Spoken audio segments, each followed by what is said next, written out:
Ready? Let's do this. Don't shake it. You shaking it? You do shake it. Oh, You're really? supposed to. Oh, Shake okay. It gently. Oh, it's a tea. Yeah. Yeah, Kurt told me that. How's that treating you? It's pretty good. Is it good? Pretty good. Pretty good time. The people who like it seem to really like it. Yeah, there's like a weird cult thing about it. Yes. I don't know. It's people either haven't heard of it, and they're like, "What is yerba mate?" Yeah. Or they're like, That's this "Give guy. it to me. Put it in an IV bag." Blueberry or whatever the fuck. Yeah. I did have it with Evan. That was Darby. Right? Darby. Darby might have gotten it too. Same band. Just wrong. I'm just thinking wrong. So how you been, dude? I've been good. How Yeah? have you been, dude?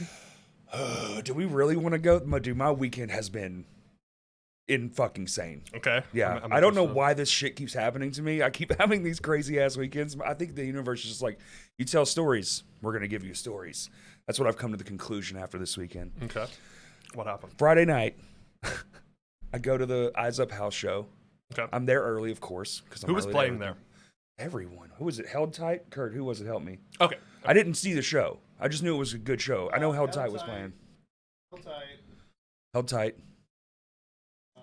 Yep, exactly. It was a good show. It was a That's what hardcore matters. show. Played their second show ever. Dryer Fire. Okay. I haven't heard of them. After playing their first show ever.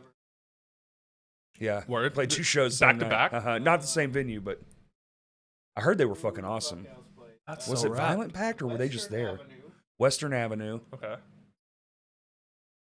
Parody, Vulgarity. That's right. I need, So I need to anyway. catch up. and then Blast ended. Blast ended it. That's Blast right. is sick. So anyway, I show up. I'm hanging out with Heaven. My phone rings. And I'm like, that's weird. It's one of my mom's old friends. I don't talk to this person. Okay. Calling me through Facebook. I'm like, that can't be good. You know, you Yeah. get that sinking feeling. I'm like, fuck. I don't want to answer, but here we go. Hello? Have you talked to your mom?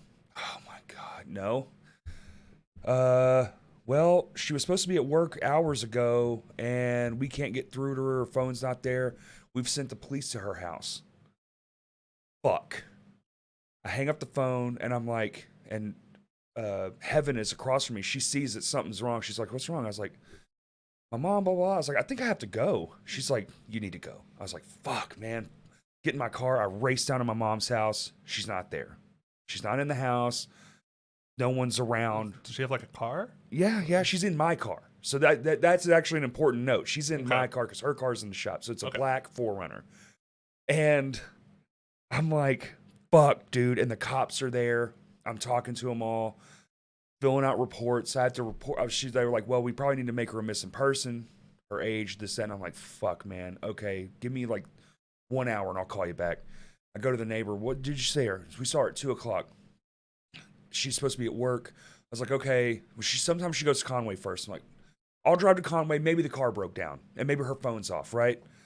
I'm thinking rationally as I can and also being like, this is very unlike her. Mm-hmm. To not go to work is insane.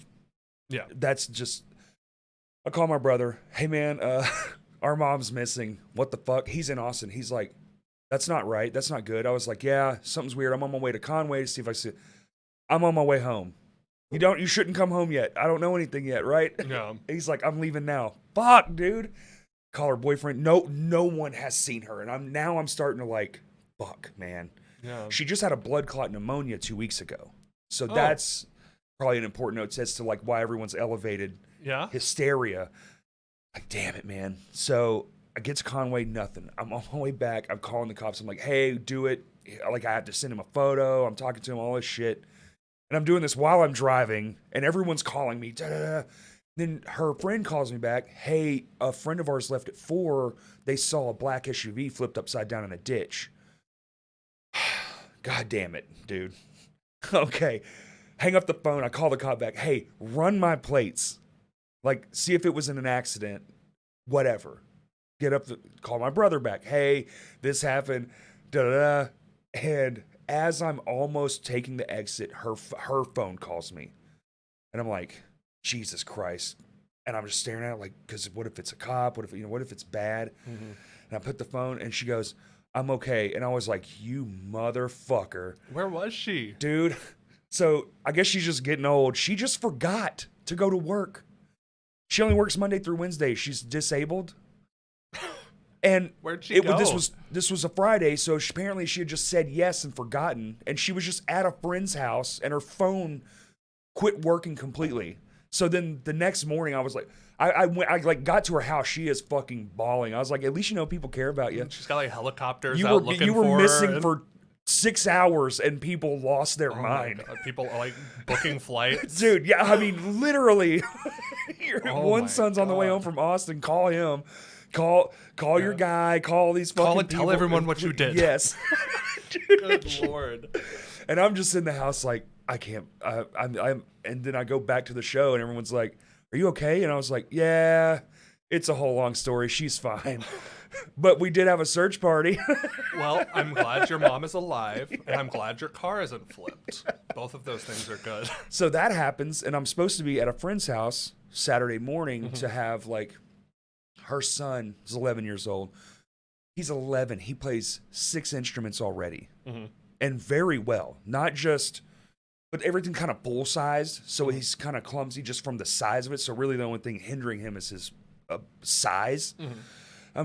I'll come over there and we start playing, and I'm like fixing his drum kit. He's got one of those SBD or whatever cheap. It's broken. The throw off's broken. I spent a couple hours over there like tuning up, fixing his guitar. He was like, I want to be able to play through my computer. I was like, download Reaper, dude. It's free. Yeah. Here's the stuff. I made a list for his mom, all that shit. Well, that kid was a guy named Bradley's son, and Bradley and me used to play in bands, and Bradley killed himself. Oh. So his son, I haven't seen his son in quite some time, and then we're sitting there, and it just kind of washed over me what was actually happening, because I got it all tuned up, looking awesome, sounding awesome. I'm taking photos, and just like we're jamming. Like he's playing guitar and I'm drumming, or we switched off a couple times. And I was playing guitar, and it just kind of like, I mean, look, I'm just so, and I just laid down, and I just started crying, and I was just like, what the fuck is my life? This is so weird. Yeah, this is such a weird like, moment. Unique. Like, how the fuck? I had never even thought about it yeah. until it just came over me. No, that's super heavy. That's been my weekend. And so this morning, dude, I didn't do shit. I didn't answer my phone. I didn't do nothing. Good Lord. I just sat down. And then I went to that show last night, which was fucking awesome. Shout out to Dawn of Ascension. Smoke Signals played too. They did great. But Dawn of Ascension, fucking dude. Wow. Are they local? El Dorado. El Dorado? Local to the state. Word. Yeah. Okay. Yeah, my weekend was a lot more boring. I think all I've done is work, and then I watched a UFC fight last night. So, no death scares. Yeah. No missing people. Yeah. No death scares. No, like, reconnections with With- relatives or... Yeah. I mean, sort Lord. of. Yeah. Yeah. Man. Well, that's heavy. It's heavy. That one was weird. That was heavy. I wasn't expecting it because I wasn't thinking about it. Yeah. Good Lord, man. You just, sometimes you find yourself in a situation that you weren't planning for, and then you're like, shit. Yeah. Oh, man. Just kind of I don't know, I guess the reality of, like, what's happening. The depth of the situation, Yeah. because he kept talking, he was asking me questions about his dad and all this stuff, and I'd be like, oh, well, he was, he would do it like this or whatever. Oh, that was my dad's? Oh, yeah. And, like, he was like, I want an SG. Anyway, I have a bunch of spare guitars that are much better than his, and I was like, look, you can't have this. You can have it until you don't like it anymore. Yeah. Right? And then when you don't like it, you have to give it back. Yeah. So that was cool. And we just hung out for like 4 hours. Oh, that's awesome. I bet that was, like, really satisfying. It was. I drove away. I was like, this is dope. And then I immediately called my mom. Was like, meet me at AT&T because we're getting your busted ass phone replaced. No, straight up. Fucking now. Good Lord. And now I'm here. Well, I'm here also. I've had a crazy morning. Really?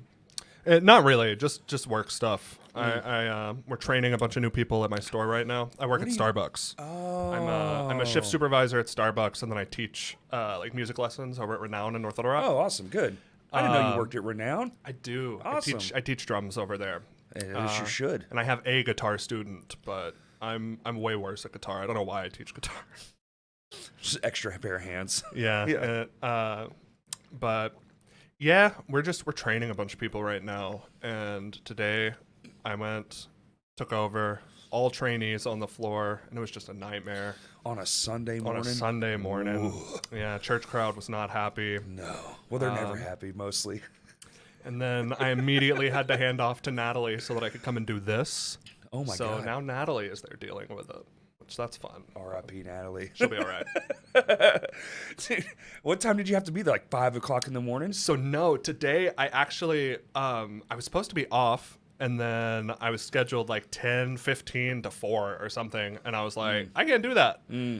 So I was there from 10:15 to 12:30, and then I got to go back and close for Natalie now. So Natalie came in early.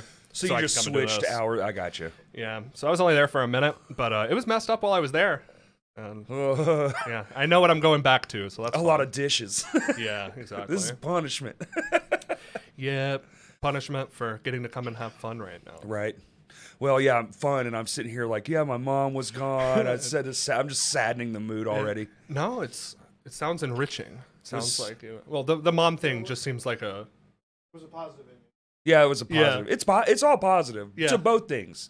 It was just I found myself twice this weekend caught up in moments that you don't think you're going to be caught up in. Like what a weird boom, boom. That was 1, 2. And then as soon as it's there, it's like all encompassing. It was very Yeah. just the seriousness of the situation that I was and I texted his mom afterwards. I was like, "Hey, I just wanted to thank you. It didn't really dawn on me what was actually happening." And she was like, "You're welcome," all that stuff. She's like, "Thanks for coming over. He had the best time."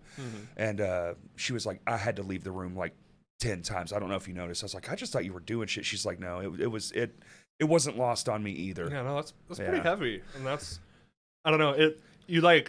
You'll probably never know like how impactful that could have been for him. No, and shouldn't. It's his moment more. So I feel like, but he's in a band. And then this morning I went grocery shopping for dinner tonight because Kurt was like, "I'm gonna be late," so I was like, "Fuck it, I might as well just get it over with." The store's down the street, and I'm checking out. I live in the middle of nowhere. There's Dollar General. That's it. And the cashier goes, "Do any podcasts lately?" And I was like, "What the fuck?" He was like, "Yeah, man, I'm starting a band too." And I was like, "For real?" That's so cool. And there's no way he's out of school yet. He's that age. And I was like, "Fuck yeah, what are you doing?" He's like, "Rock and roll, heavy stuff." Hell yeah. No shortage there. What do you need? He goes, "Bassist and a vocalist and another guitarist." I was like, "Pro tip, get 3 guitar players, make one of them the bassist." Yeah, that's Adapt. most bands. Yeah, you'll never most of the find time. a bassist. Just get 3 guitarists. Yeah, there's like actual bassists or like drummers. Like it feels like there's 8 of them in the entire scene, That's and they're it. all in 5 bands. Yeah. So, There's a Yeah. big difference between a real bassist and just some guy who's playing bass to fill the slot. Mm-hmm. Big difference. shout out to do you know Jeremy Gifford? No, not He, personally. I know the name. He's in Distroma with Justin. Okay. He's the bass player in that band. He used to be guitar player in As Tall as Giants. He played in Any Given Room for a little while, so I played with him quite a bit. And Did he the play last couple shows of with y'all? years, yeah, he played with us mean- for a bit. Maybe I did meet him then. Yeah, he was like tall, skinny dude. Always wears baseball cap. Oh, yes. Okay. He is the most nutso bass player. Like, oh my lord. I do remember now. I do remember. He's playing with, I think, just Distroma now. He was doing that project with Blake and Brandon from Renown, the kind of proggy thing with Zach and them. But yeah, he's a powerhouse of a bass badass. player. Switched Yeah. over from guitar. I never see him play guitar anymore. He's just a bass guy. A good bassist is like a unicorn. Mm-hmm. Yeah, drummers are. I think the hierarchy for rareness would be actual bass players like that, and then drummers, and then everybody else is kind of just everything. Yeah. No, for sure. Because I don't know. I think there's just like not a lot of. I think the tides are like shifting a little bit, but I think there's just not a lot of incentive to like start playing bass. What's like this kid, Daniel? The kid's name's Daniel, and he plays 6 instruments. He's 11.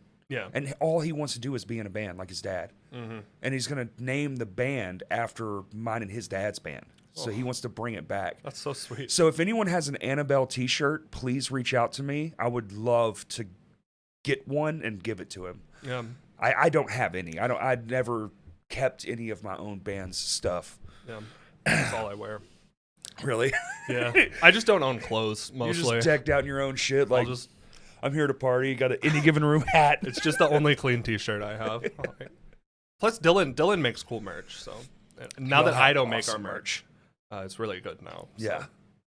Y'all do have good merch. I appreciate you. Dylan appreciates you too. It's him and his wife. They do everything. Yeah. They're like a power couple. Yeah, Laura is the rock of the band for sure. That's awesome. Unsung hero. Right. Oh yeah. Love a good unsung hero. Yeah, she always critiquing mixes and telling us like, "Hey, this is horrible." Not Fix it. afraid to actually And say I'm like, something. It hurts because I spent so much time doing it. But you're also right. Yeah. That fifth harmony is too many harmonies. We need to be told. We need to be told. Especially you down there dwelling away. Yeah. It can get rough. Lose objectivity for sure. Is that all? So, do you work like full hours if you're a shift manager? So you get like the 40 hours a week? I tend to work like 28 to 35. Okay. And then I teach. I've got about 5 hours of lessons A right week? now. Yeah, a week. Wow. That's pretty good, actually. And then I've got like rehearsals or sessions where I'm recording with people like 4 or 5 nights a week. I'm busy like all the time right now. It feels Dude. like. So you don't sleep? No, not a lot. Yeah. It is catching up with me. I am useless now. The brain fog is real. It's real. But I'm still doing in things, it. Yeah. So Well, the last time I saw y'all play was, I mean, y'all have just gotten better and better every time. You're seriously one of my all-time favorite. That last show, It was unbelievable. thank you so much. It's literally, I know it's not trying to stroke your ego or anything, but it was to watch that whole band. I believe I saw y'all's first show. I think I was at y'all's first show. You very well could have been. And to see the progression to what we saw last time, I think I came up to every one of y'all and was like, whatever that was, just do that every time, because holy fucking shit. I really, really appreciate that, man. This lineup has it's taken a long time to get everything to fall into place. And It's we've like had, that. People come and go, and we've also just been super unsure of what we actually want to do and how poppy we want to be and how heavy we want to be. And so we're just in a weird, we all listen to such different stuff that whenever we start putting everything together, a lot of it takes it feels like months to get everybody to agree on anything. I get but that. with the specific collection of dudes that we have now, Yeah. Once we do agree on something, it feels like it's really, really, Solid really as a good. rock, yes. And I do like the little bit, y'all have been leaning a little bit heavier, it seems like. There's definitely a tilt happening. Yeah. we kind of just, I got out of heavy music for a couple of years. I used to be really into I don't know, a lot of proggy, genty. Literally where my brain went. Yeah, that kind of stuff. You seem like the type. And I was really into that for a long time. And then I got I had a shift where I started to feel like a lot of the production on music like that was really, really sterile. And kind of, I don't know, it just started to bore me and nothing was really exciting me. Right. And I thought I didn't like heavy music anymore for a while. So we were kind of rejecting that, and we got real poppy on some of the stuff. And then we realized that once we whenever we just write songs, what comes out tends to be a little bit heavier and a little bit more aggressive. Right. And especially whenever I'm playing drums on stuff, a lot of the time it's just gonna lend itself to be more punky and math rock. Yes. So those songs sort of wound up going that direction. However, the next song we're doing is probably the poppiest song that we've ever done. I like that, though. So There's a nice tug of war there. yeah, we're all, I don't know, we're all just really pushing each other super hard right now, and we've really gotten out of the phase where I pretty much can't expect to send a demo now and people be oh yeah, dude, that's sick. Yeah. It's pretty much always gonna be okay, send that later when Really? it's more fleshed out. Yeah. 4 choruses? Really? Yeah. Yeah. But you're setting yourself up to be far more dynamic and dynamically acceptable, too, which is kind of a neat thing where you don't box yourself in. Yeah, it does. It does feel like we can do pretty much whatever we want at this point. Yep. Which is really cool. I feel like we've honed everything in, and we know a lot more where we're going. Yeah. But nobody else does yet. So that is exciting. That's exciting. It's a little bit nerve-wracking because this next single, the last single, there was a lot of the Leopard Crocs song. Oh yeah. There was I was pretty nervous about that one because it's like pretty noisy and distorted, and like there aren't a lot of repeating parts. It's not The not opening crazy is- catchy. When I heard it, my first impression with the intro, just that first bit, that first chunk, I was like, "This is a Chariot song." It has That's all awesome. the same elements of what a Chariot song would be. I could not believe that was y'all, because I was waiting for it to come in and be like, what am I gonna get from this? Yeah. That's awesome to hear. It definitely like Mars Volta at the drive-in, like kind of stuff like that was definitely what we were trying to channel on that one. Killed just it. the kind of like proggy, Yep. like prog rock more than prog metal. I Yes, think. yes. But yeah, The mathematics and the counting and the numbers and all the Yeah. things I don't like about playing music, but I love to listen to. yeah. It's Yeah, weird. there is a little bit of that. There's some 15 going on in some of our stuff that's really goofy. Most of the time, it's like we just write a part, and then we'll realize that it's in 15 after, and I'll be like, So you're so good at it, you don't even think about it. yeah. How long have you been drumming though? I Don't say 3 years. started when I was like 6. Thank God. 6 or 7. You were. Oh, Yeah. thank God. It- I was hoping you weren't one of those. Well, in college. No. I actually noticed in lessons recently. I have to say I've been playing for almost 20 years now, which is Welcome to the club, dude. Yeah. that's a painful thing to say. It'll gut you when you. Yeah, I think literally 18, 19 years. And I started taking it pretty seriously when I was like probably 10 or 11. And then Was this at home stuff or like through the school? this was at home. Oh, cool. I did marching band in high school. And I pretty much like only learned how to read rhythms through school. Like it helped a little bit, but most of my development came from like learning songs and Covers? stuff at home. Yeah. Gotcha. But I picked up guitar when I was probably like 12 or 13 because my dad did not dig the drumming. He was like an over-the-road trucker, and so anytime that he was home, he was like, "I would appreciate it if it was not really loud." All I hear is roads 24/7. Yeah, Come which home and- it's fair. It's fair. It's fair. My mom, to be fair, did 4 years of college online, 1 bedroom over from me practicing drums, and was fine. So my Wow. mom is an absolute champ. That's a saint. Yeah, no. She's got like a Facebook group for support for moms of PTSD drummers. drum moms. Like, but yeah, I pretty much just started like playing guitar and songwriting because I wasn't able to play drums all the time, and then I started producing because it was That's where the computers come into play. yeah, and it's just expensive to get other people to record your stuff. yeah. So I was like, Yeah. just basically learn so that I didn't have to pay other people. And yeah, I don't know, it's weird. I've never had like super great formal training with anything, or even like felt like I'm like particularly advanced at any one thing. I've just been doing these like I've been fixated on these Been handful of grinding things it. for so long That it's just that at this point, if I wasn't like kind of decent at it, it would be a shame. so me. No, dude, you guys are. I haven't seen Lame Johnny in. I don't want to say 4 or 5 years. Probably but yeah. it's probably been that. Well, I mean, the pandemic. That's 3. EJ's was the So, last time. From our God, that I that was saw like you one of our guys. first as a smaller. Wow, and that was like 5 years. 4 or I 5 remember years. thinking y'all were sick then, but the difference, like, just night and day. You guys have come so far. It feels like. That's the growing up. That's just growing up. I think that band is a perfect interpretation of all of my music stuff and just being an adult and life just kind of pissing all over your body and just being like, fuck, man, I'm wore out. And that is the interpretation of that. It's dirty, raw. It's really in your face. I think it comes through really, really well. Emotional. It's very emotional. I'm very Yeah. emotional these days.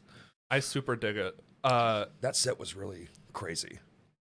was like a roller coaster. I think I just didn't know that Justin was such a nuts drummer.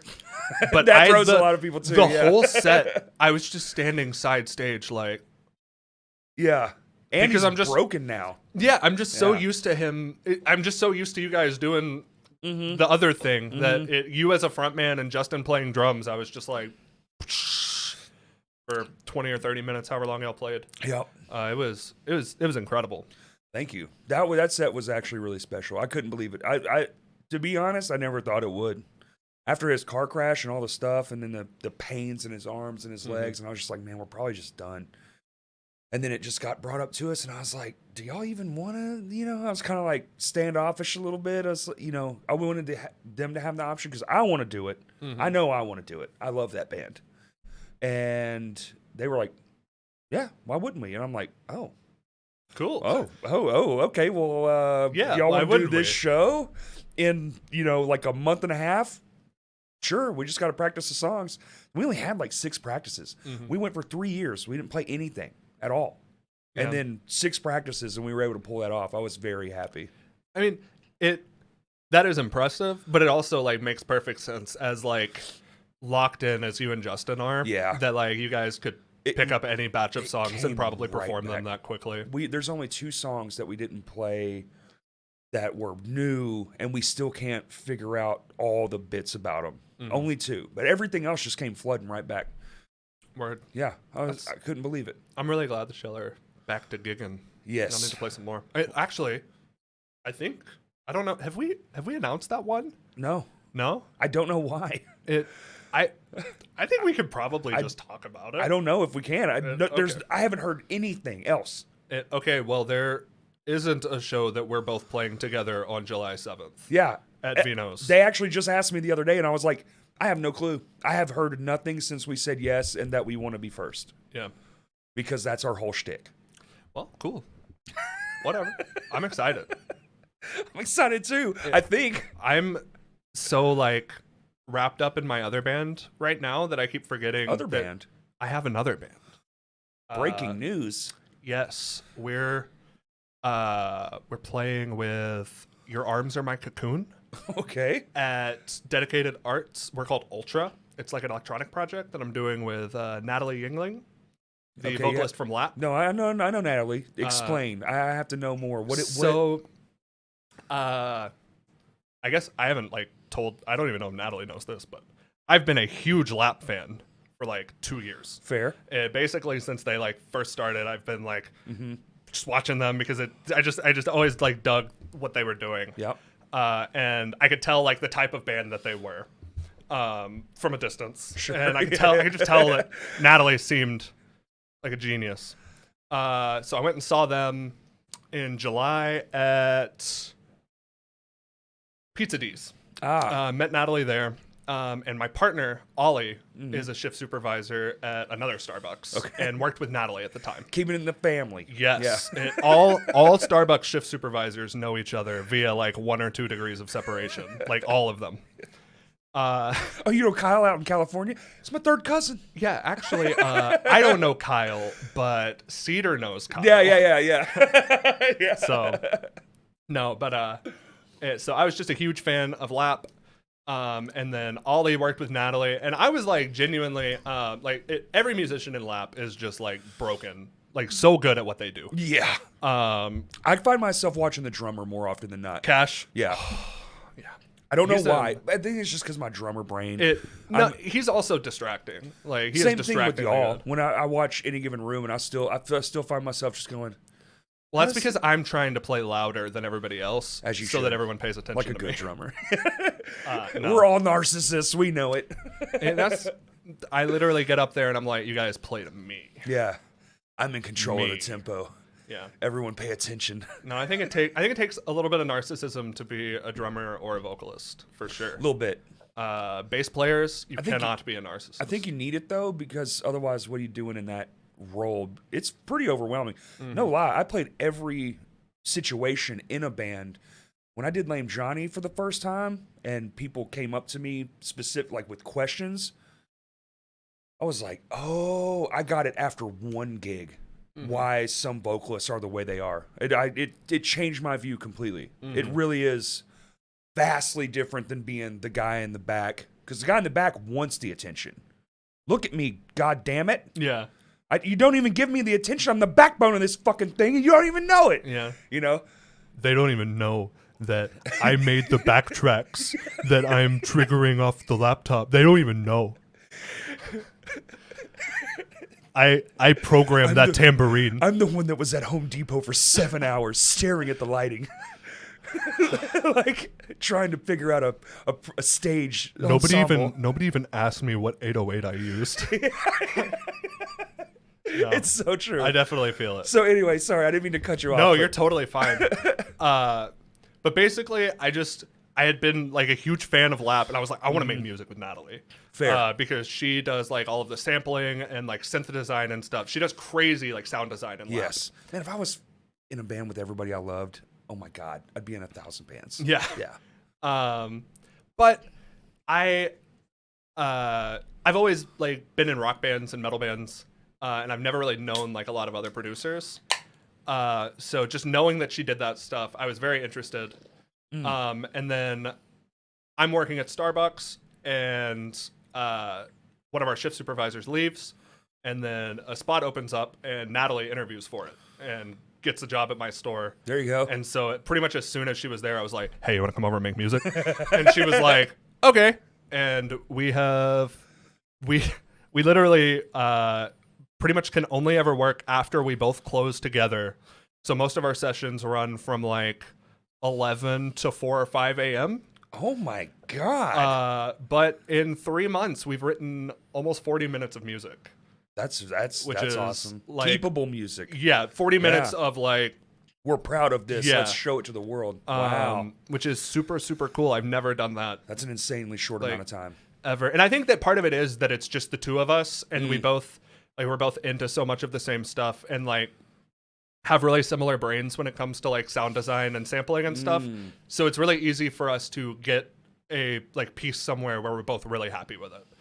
Okay. Where Do you think any of that would change once the live aspect hits? Like how it presents itself? Because you know as well as I do, playing something in a room and something on a grand thing, like a stage. Yeah. Holy Moses, the way they portray themselves. So, Sometimes even more so, but sometimes worse than, right? yeah, that is definitely the like nervousness and the apprehension going through my head right now. Play 1,000 shows, but every first band's first show, you're just like, Yeah. oh my God. Yeah. I feel like especially with like, it feels like AGR has made a lot of like sweeping improvements lately, and like I've learned a lot of lessons for like how to write things, and like, you know, even like goofy stuff as much as like what rhythm will hit live. Yes. Like it, you know, simplifying You're rhythms really so that figuring they, out your algorithm. yeah. And so I feel like I've learned a lot of lessons that I feel like will apply pretty universally. And so I'm hoping that like a lot of the clunkiness that could have been there in this first show Right. is gonna Removed. like we'll be able to deal with it based on our experience, because Natalie has played a billion shows Oh, too. for sure. But I'm definitely nervous about it just because I've never heard these, you know, I've never heard these songs through a PA system yet. Through a PA, through So- a monitor, where you're only hearing Yeah, this for little sure. bit of whatever. Is it just And the it- two of you? Yeah, right now it at least for this first round of shows we're doing, it is literally Natalie triggering the whole song on a sampler. Okay. Except for the drums are cut out, and then I'm just playing the drum parts. But I've got like my little then sample she's pad, singing? and I think she's mostly screaming. Screaming. Well, that's Yeah. what I meant. I Yeah. assume screams, but I say sing. Word. Wow, a two-piece. Yeah. That's And that's another thing is it's like there's only two of us, so if we're not interesting, it could be a little boring. But I don't know. I think it's gonna be cool. just wear a suit. That's what- 68 style. It keeps it But interesting. I was either gonna wear a suit or like one of those, you know, the inflatable, like the dinosaur costumes. Yeah. I thought about wearing one of those. To make a statement. To make a statement. T-Rex can do push-ups. T-Rex, program the tambourine. Ask the T-Rex about the tambourine. It's very Tom Green-esque, like a parody of yourself. Oh man. You know, whatever you do though, you have to kind of keep up because if it works, you're kind of fucked. Yeah, that is what I'm worried about. It's my only throw with gimmicky things. Sometimes I wonder if my ideas are too much of a gimmick. You okay, Kurt? Kurt's dying over there. Sometimes I wonder if too many of my things are too gimmicky. Because if something sticks, you're kind of plugged in. Oh, I love that. Fuck, I kind of didn't. I believe that AGR has.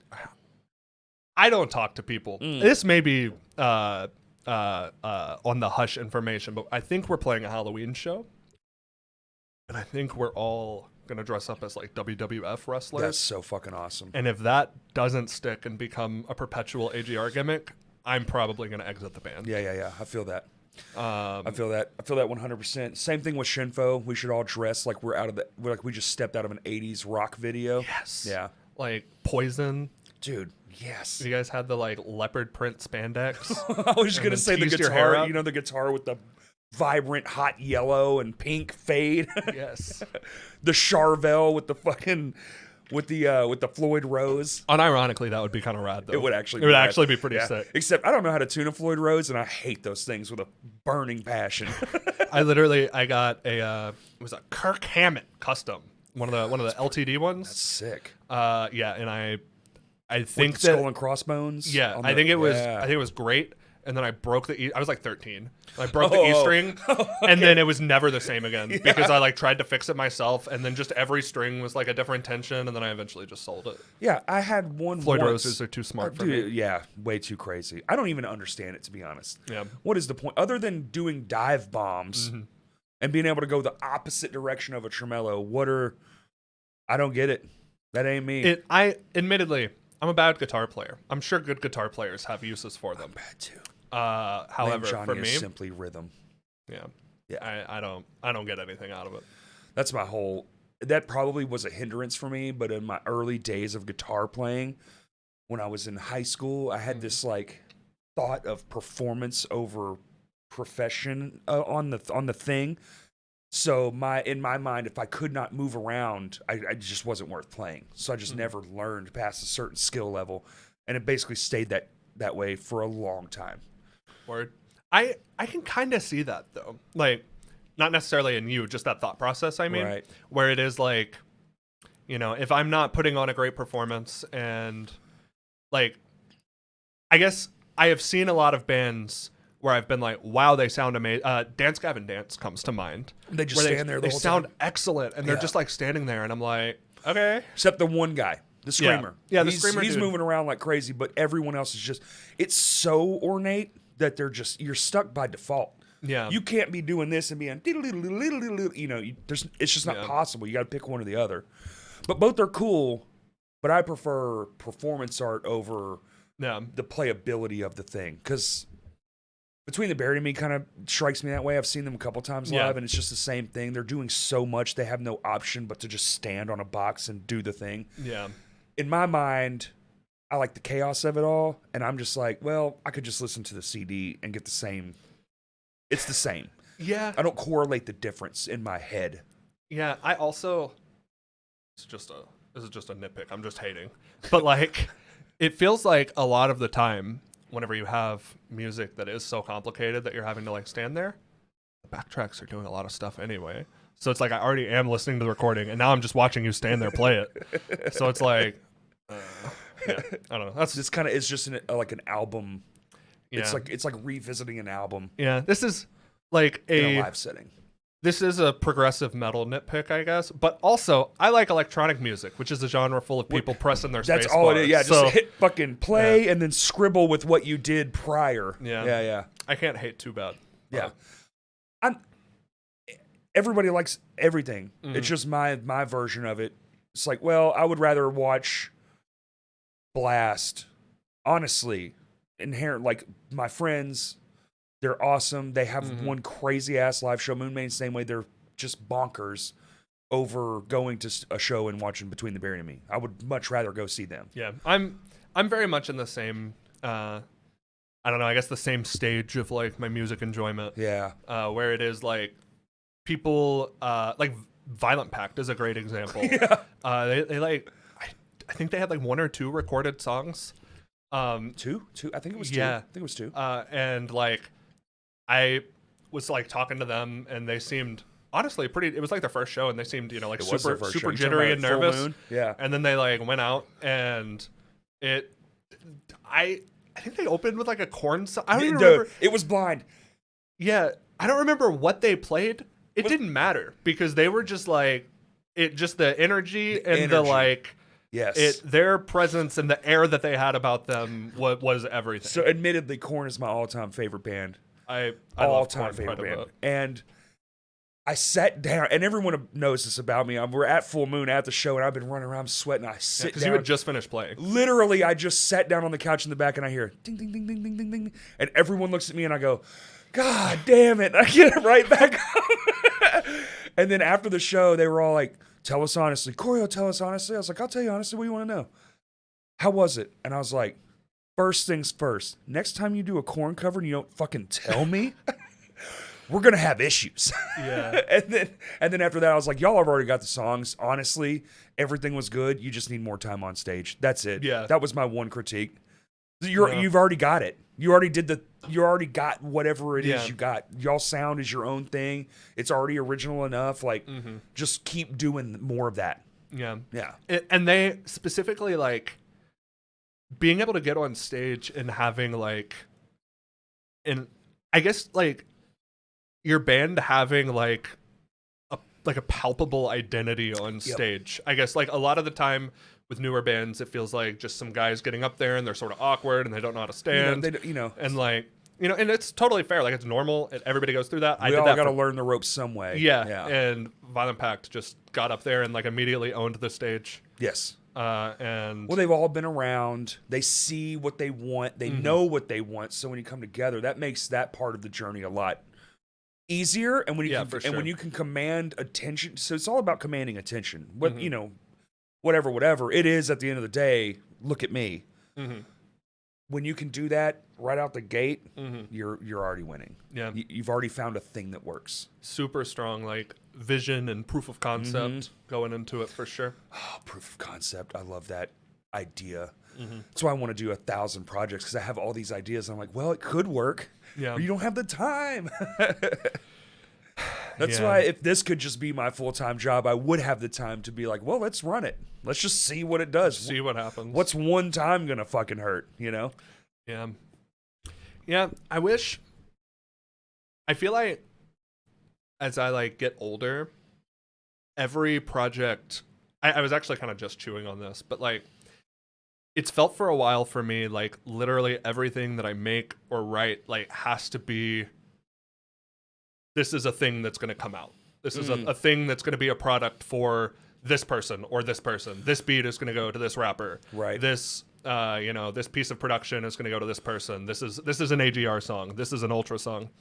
And, like, I do wish that I had time to, like, kind of sit around and experiment more. But I don't know. It's tough. It's tough finding the time to do that. And it feels very frivolous, I guess, to just sit around and experiment now. And I also like to experiment with people in the room. I very much like, if you're on the drum kit and I'm on the guitar, or vice versa, whoever it might be, I want to be able to bounce the idea off immediately. I really love that instant feedback. Yeah.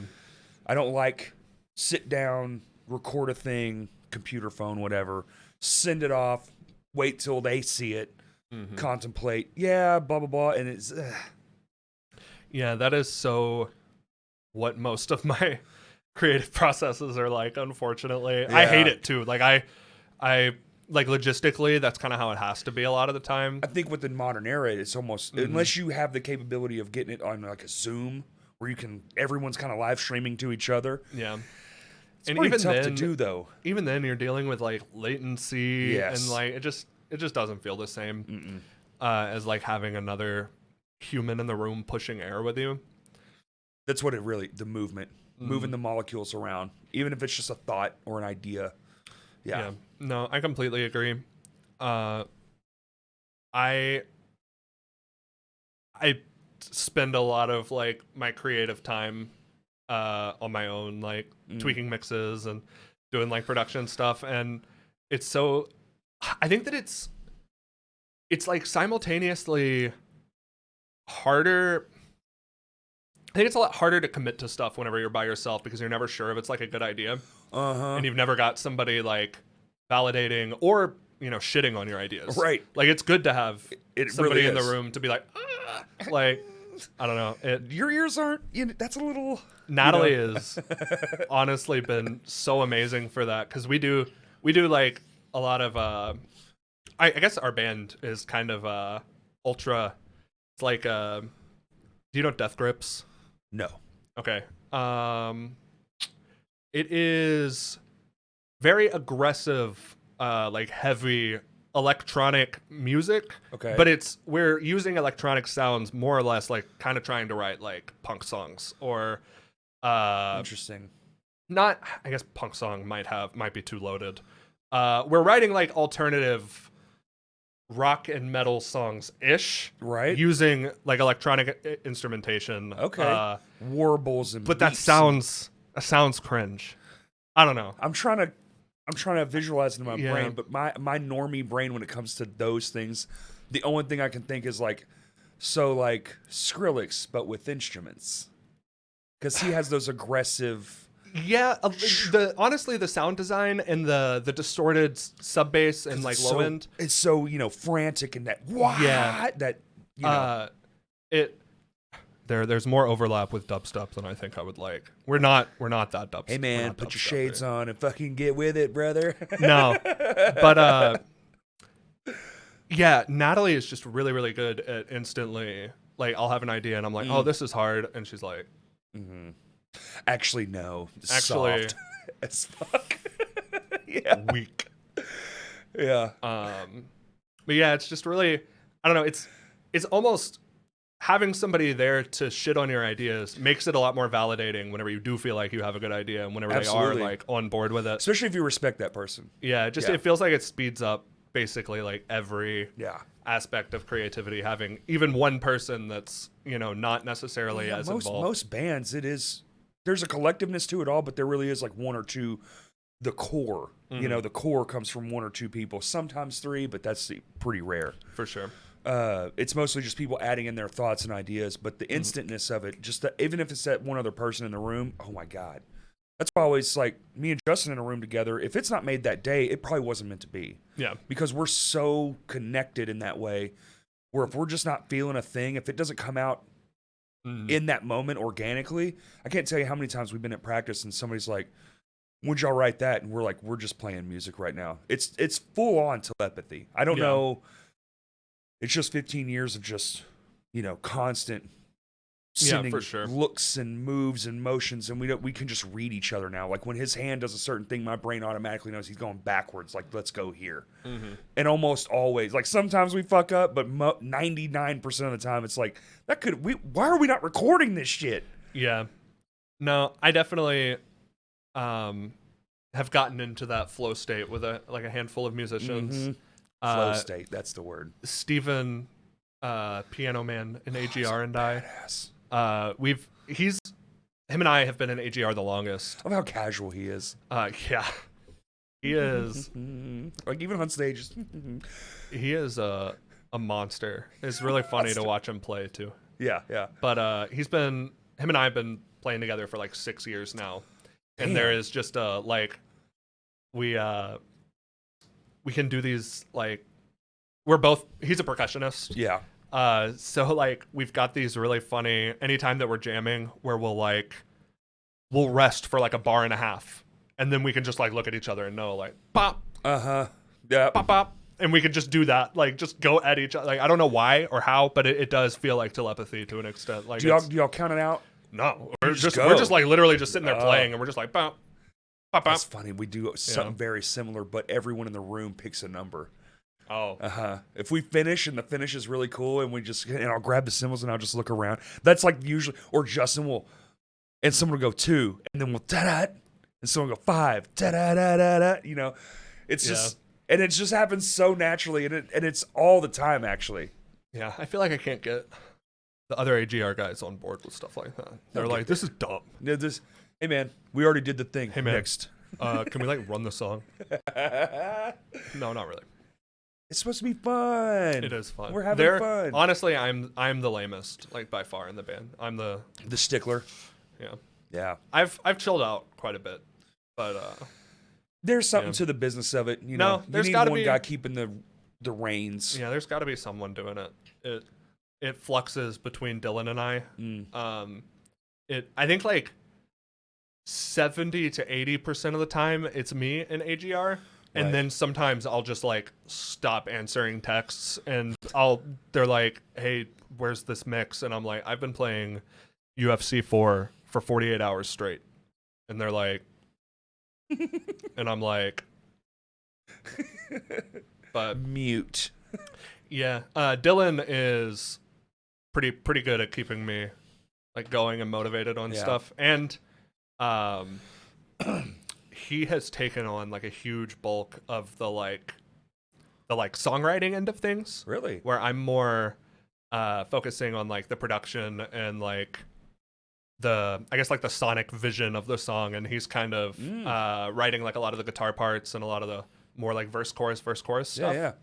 And that's, I think, giving him a lot more. I think that with these last two, specifically Hyperfixed and Crocs, started out as Dylan demos, and I think that you can hear him like being a lot more comfortable on those songs. That he's, I would absolutely agree. That he's like more base level on. I think able to get like his concept out. It gives him a lot more like freedom and the ability to get like really comfortable on it. Right. In a way where before it was like kind of awkward with some of the dancey, like really proggy stuff. I can get that, even though I only sing in one band, but being able to control the vocal narrative with the tune as it's coming out of my head I wouldn't have it any other way. Having a band go, here's the song, that's the song, and not being able to have any kind of like pushback where you have to fit something into something, that seems a bit stale. But y'all were already a band, so y'all predate him, so I can get why that would be a thing. I think that the big thing is just him like having, as silly as this is to like not realize, it's just him having like control over the like harmonic content and like when the chords are changing and what chords we're going to. I think that was like huge for him being able to like write stuff that feels more natural. Because the way his voice has to swing and all that stuff. Yeah. For a lot of the older stuff, we were just like, you know, either a guitar player or I was writing stuff entirely on a computer, and it was just like, I wasn't really worried about his range or does this chord change make sense whenever you're trying to write a vocal melody on it. So everything was a little bit more, I don't know, I guess just like blocky and awkward before, and now everything gets to kind of, it feels a lot more musical and like flowy. Especially and, like, with it's easier for him to hop on. Especially with his more operatic style of vocal. It's not pausey, and he's got the everything kind of connects. And it's, very fluid. Very fluid. Very. It's not like the choppiness of something like a, what did you say earlier? Dance? Was it Dance Gavin Gantz or Dance something? Gavin Dance. Or his is more, Yeah. I get it. Yeah. For sure. And it's actually like funny that you bring up that point, because I think Dylan was trying that kind of like the choppier, poppier. Like I think for a while we were, trying to be more of like a pop band. Yeah.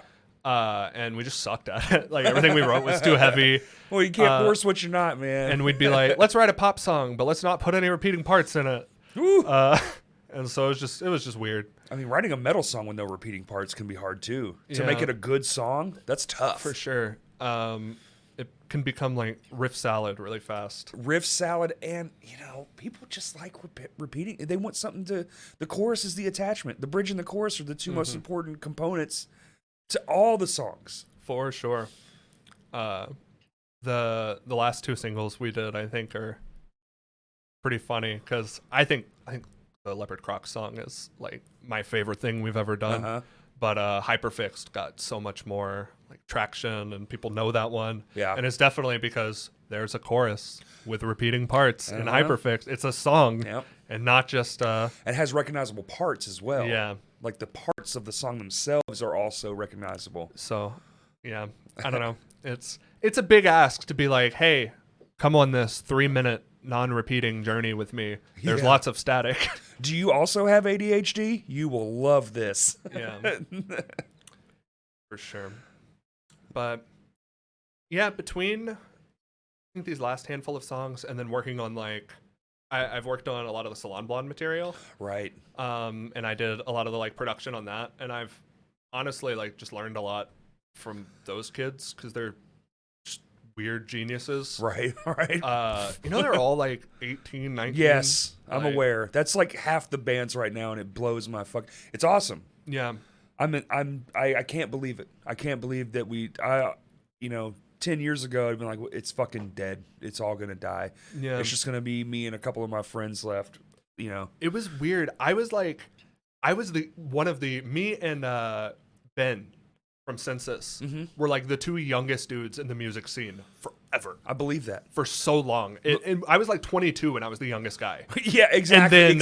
And then since the pandemic has come back, I am ancient. There was a 10-year-old at the show. Yeah. Lucidium or whatever their name was. Is it Lucidium, Kurt, or Ludicium? Lucidium, I think. Is it Lucidium? What show? It was a Full Moon record show. I think it was Lucidium. Yeah. Their brother is 10. The kid on stage is 15.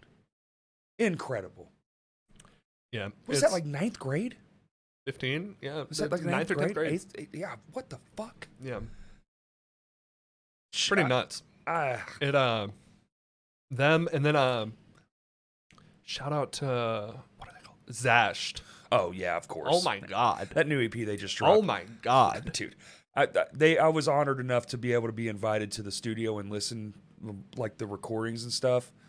I knew when they were just before it was even polished or anything, just hearing the playbacks when they were cutting through the vocals, I was like, you kids are just, this is a different thing. It's so sick. It's gnarly. It's so gnarly. And they do it almost effortlessly. Even Wolfman was sitting there like, I knew these kids were coming in and I was prepared for all these takes. And he was like, their drummer comes in and damn near one-shotted every single one of those songs. So when y'all listen to that, just know Beckham sat there and for the whole thing, damn near all of it is one shot. Yeah, that's wild. It's bonkers. They're from Cersei Shed Metal, baby. It's always these kids in the suburbs. Got nothing to do, man. Yeah. Shit sucks. You don't want to play video games and there's nothing to do outside. Yeah. What do you got? Oh, straight up. And in my day, you had video games, but it was 16-bit, 32-bit. It was all kind of, the graphics were ass. There were some decent games, but there wasn't what there is today, where every other game's this tentpole event. Yeah. And like, I don't know, like most games that people actually play are like free now. Oh, really? So like literally everybody can, like everybody's playing the same stuff now, it feels like.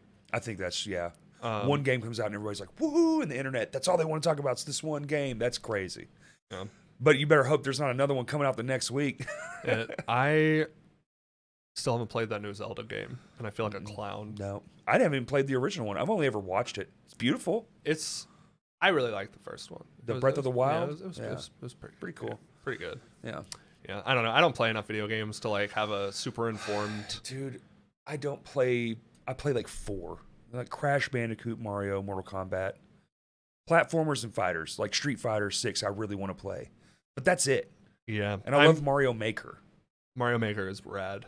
2? Oh my god. Crash Bandicoot is super rad. I haven't played 4 yet. Have you played 4? I've played it a little bit. Oh, it looks so good. Yeah, it is like, I don't know, just like shockingly comparable to the first games.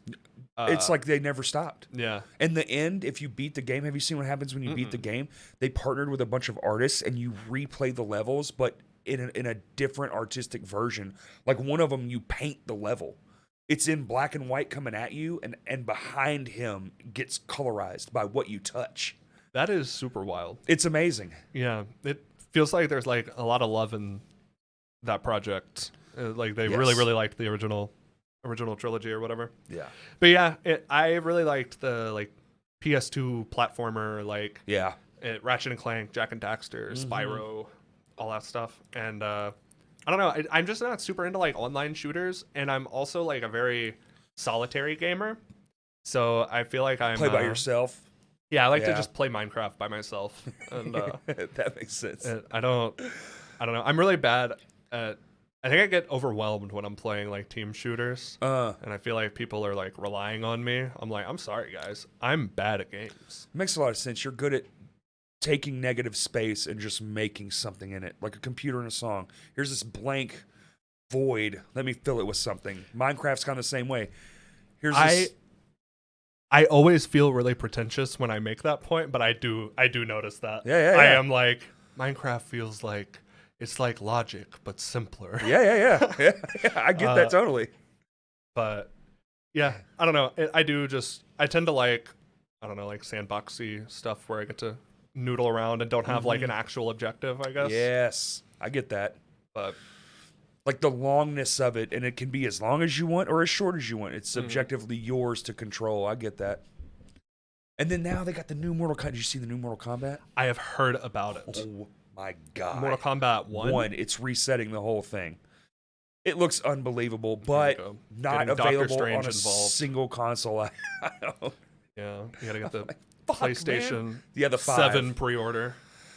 It's on the 5, but I don't. It's the one game. It's like, do I really want to spend $700 to play one game?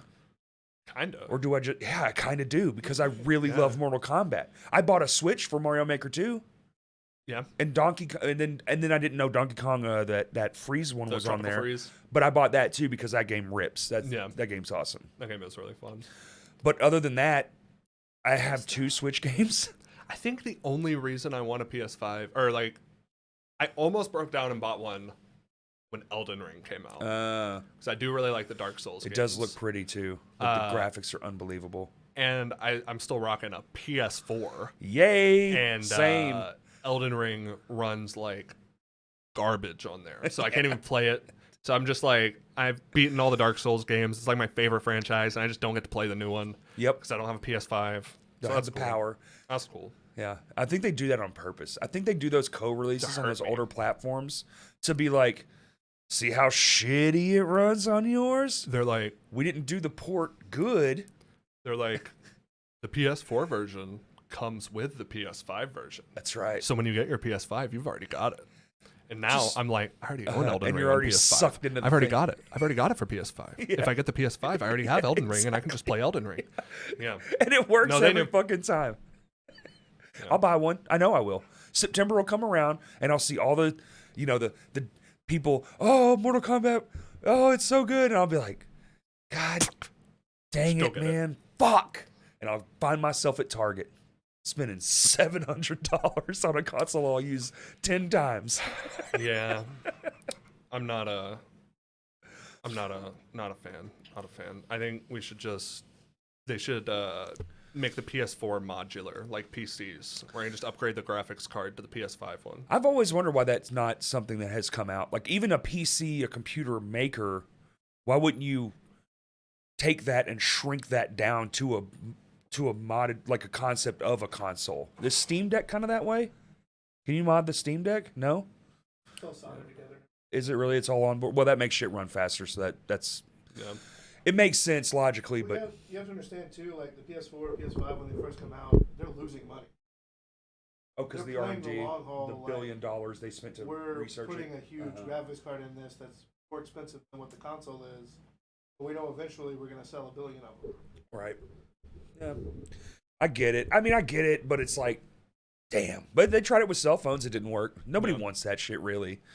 Some people do, and some people bought it. Remember that phone where you can just change out the modules? I think it was Red, the camera company. Yeah, Red is only, but the phone was fucking But $1,500. the phone was insanely priced, and the modules were even crazier. And it's like, It's like damn. becomes not worth it at that Yeah. point. And then if you don't know what you're doing, like you have to go and fix your mom's phone because she doesn't know how to put the module in. Yeah. And then Or- she got the wrong module. She got the Samsung module. So you have to go back and get Exactly. the Apple module. Yeah, no, I can see it. Or then you fuck up and break one pin, and that costs you, another whatever for the one underneath that. Oh, you snapped off the connector to the main CPU. Well, that's another $1,000. Fuck. Yeah, Yeah. Okay, we answered our own question. we did. Sometimes that happens here. You're like, this is a great Yeah. idea. Oh, wait. No, it's not. Actually, you know what? Let me just spend $1,000 a year. Fuck it. Yeah, whatever. It's like my, huh? $500. Well, it's like my vice. My phone. I get the new phone. It's like the one thing. It's like my little treat every year. Yeah. I I need a new one. I think I'm still rocking like the 10. Oh wow. Yeah. Yeah. Damn, you're like Yeah, I'm old. shit. What is that? Like it's 4 or 5 years old. Yeah, maybe it's not the 10 then. I don't know. It's either the 10 or Well, because we had an there S wasn't in an there. 11, right? There was an 11. There was an 11. Yeah. Okay, maybe it's an 11. 11, 12. 12, Yeah. and then there was the 13 and the 14. Was there not a 9? Mine's the 14 Pro Max. Wasn't there one that they No, there's skipped? no 9. Okay. Yeah. And I knew they That's skipped when they one. put out the iPhone X. The 8 and the X came out same day, and I was like, well, clearly no one's gonna buy the 8, right? Yeah. And of course they didn't. Yeah. It's like, no, I just want the Well, 10. the iPhone X was like Well, they $2,100. make it so fucking It easy. was also the biggest one they ever made. Just don't make it to where I can get in the thing. Don't make it to where I can just walk into a store and have it with no money. They were making like iPads there for a minute. It felt like phones got so big. Yeah. It feels like they're chilling now. I like that they are going back I think people. down. I think Yes. people are like, It's too much. I think what I have is the perfect, only because of my mitts. yeah. It fits in my hand exactly right. That's the perfect size. I don't need anything bigger. Anything bigger than that, you might as well just call someone on an iPad and just hold the fucking thing to your head. Yeah. No, straight up. Yeah. Dude, The, well, I was at MacBook AT&T. Air being 50. yeah, that's why. It's supposed to be light and portable. What is the point? Anyway, I was at, even the guy at the phone store yesterday, the foldable phones, he was like, you don't want that shit. I was like, I know I don't want that shit. That's dumb as hell. Yeah. Why do I want a phone this fucking big? I know how it closes, but it's this thick. It's like having a fucking McDonald's sandwich in your pocket. all of my teenage coworkers want the flip phone. Of course. Simply because they want to experience the sensation of hanging up with somebody by closing their phone. They don't have it. And they've never done that. And that is like really funny. Because I'm like, guys, it's not that cool. And they're like, yeah, but I've never done it. How do you- And I'm like, okay. They yearn to slam a phone on somebody. Like, we'll give you a flip phone. Or Tell you what, let's go to the thing and y'all can just, I'll call you and be a rude customer. You can slam down the phone. It's the same concept. Well, I mean, I guess like if you're like 12 or however old those kids are now, Right. like This you've never doesn't- gotten to push a button to end a call, Yeah. and that is that is crazy. yeah And they've never had a phone with buttons on. that Dude. you've only ever ended a call with a touch screen, and that is like It's weird living between two generations, man. Because Yeah. when you say kids, how do you do phone? They go like this. They don't go like this. yeah. Old people go like this. This is a phone. Nuh-uh. They go like this. They use their hand. What the fuck? And it all have to go changed. back. Dude, it all changed in an instant. Razor phones. How do we feel about the Apple like AI VR? I think it's not for us. That's a computer that you wear on your face. That's a new thing. Well, yeah, it's literally you There's- put it on and you can make the screen. There's literally nothing like it. There's no gloves. There's no buttons to control. You just have it. Makes me think of the Iron Man table, but instead of a table, It's on your face. It's Tony Stark vision. It's Okay. as cool as it is, it terrifies me because that's literally Ready Player One shit, and it fucking scares me. All I'm saying is, if I can do like VR FL Studio, if I can be making rap beats in VR, Yeah. Well, AR. It's AR first, and then you can. Did you see the thing? You can scroll it into VR. So it's the world. If me and you are wearing them right now, oh, is it like the Google glasses that were fake? Do you remember those? but you can just and it tracks your fucking eyeballs, and if you look at an app, the app will like it'll pop, and you can just take your finger and go doot, and it will know that that's the one you wanted and launch, and you can have 400 screens of every app and just look around and walk, and I can see you and you can see me right now. And if I don't want to see you, I can scroll the wheel and I can be in a fucking forest working on my computer right now, and we're still in the same spot. It's weird as fuck, dude. It has 2 processors. I in don't it. trust it. It's a whole new thing, and I think all the movies I've seen, I don't want to live in that world. Yeah. It's neat, but I hope it stays just neat. I've been trained to be skeptical of robots. Yeah. Same. I mean, I don't know about all that. I think it will lend itself to some awesome shit, especially imagine being an engineer and being able to Tony Stark a fucking, you can't. You Yeah. can, whoop, what does that look like? And spin it imagine around. Being on the job site, being Like, able to, place something literally. and see if it works. Dude, AR vision. Remember that app that came out on the phone? You could hold your phone up and go like this, and it would tell you where a restaurant was. And then if you tap that restaurant, it would just maps it immediately. AR is incredible. You go to a baseball game and point it at the field, it'll tell you every single person on base, tap it, give you all their stats. AR is the shit, but the way I don't like the VR aspect of it. I like AR, but I don't like VR. Yes, because the fact that you can shut the world off, that's creepy to me. Based. That is Matrix shit. Creepy. Yeah, based. What the kids say.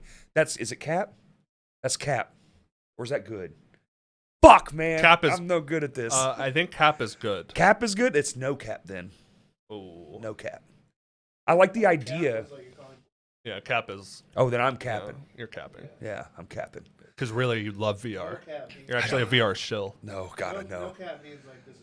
I've never been. I love AR. I can't stand. VR makes me terrified. I don't want to be. I like this, man. But I like imagine this. You could be in a room. And they are the company that will do it. Or you could be in FL Studio. I know, FL Studio I know. could be a real place. You could literally be walking around and being like, here's a waveform and stretch it out for real. You could be in there and you could see a waveform. And you could be like, sound goodizer. Literally. And then you put the sound goodizer on the waveform. Oh, and you can see what excited. it's doing in a 3-dimensional space. You can walk around it and understand the peak. Oh, it's below the peak. Let me pull that down. Let me pull out a compressor. Imagine automating in a 3D realm. And you know that Sound movie automation. WALL-E? Oh, yeah. I'm going to be floating around in one of those pods. Yeah, we're all going to be boneless, fat creature, making amorbic fucking things. Travis Scott type beats in VR. You know what really interested me? I watched the whole conference, and one thing, and here's where I think it's really going to go, which is sad, and that's why I think it's dystopian. When they did the Disney thing, they were like, imagine movies that you're inside of. They shot The Lion King in VR. The technology wasn't there yet. I think that movie was originally supposed to come out as an open world film, the first one ever. Because you go back and look, Jon Favreau was like, we're making this movie in VR headsets. But we never saw any of that. We just saw the 2D version of it. But imagine when the entertainment, now that it is reality, now that device is coming out, imagine the world where that is the entertainment industry, film and whatnot, and music. No one's taking that fucking thing off. You're just gonna. But it's like, how do you still have that linear? It doesn't matter. It's all, dude. It's 1-to-1 ratio. They nailed it. They fucking win. They got the thing. You don't have to have gloves or nothing. Your hand is the mouse. It's just like the phone. When they did the phone, they were like, we don't need a stylus. You got it right here. Famous speech, you know? It's, I don't know. I don't know how to feel about it. I don't like that aspect of it, though. Closing yourself off to the world, I think, is dangerous. I've seen a lot of people do it, and guess what? They don't fare so well. You know what I'm saying? Yeah. Be good to yourself, kids. I spend a lot of time in my basement anyway. But you're doing stuff for people, though. But all of it is meaningless when I could have when VR. I could be woods. In FL Studio. In the woods, literally. with the sound goodizer. Yeah. With the sound goodizer.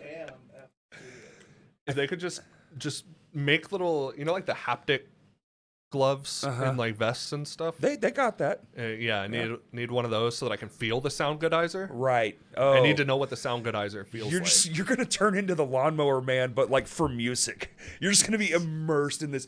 I am FL Studio, and your head just pixelizes in front of you. I have replaced my liver with an 1176 recreation. Yeah. And your body's just hooked up to an IV, withered away. This just all made me think. I don't need my body. It's not. Well, I mean, there's something for that. That movie. Spy that Kids movie 3D. was ahead of its time. I didn't see that. You couldn't see it unless you had the 3D glasses on. Oh shit! Really? Yeah. Oh, that's pretty cool, actually. That movie is impressively dog shit. That is like an impressively awful film. Love it. Are we talking about the third one? Yeah. 3D, where they're in the video game. Ugh. It's pretty sick. I'm definitely getting to an age where I'm digressing away from, like, the internet just makes me mad now. I don't even want to be on it anymore. It's not even working in my favor anymore. Yeah. YouTube is the only thing that so far has been really, and Facebook's now changed their algorithms. Everyone is suffering on Facebook.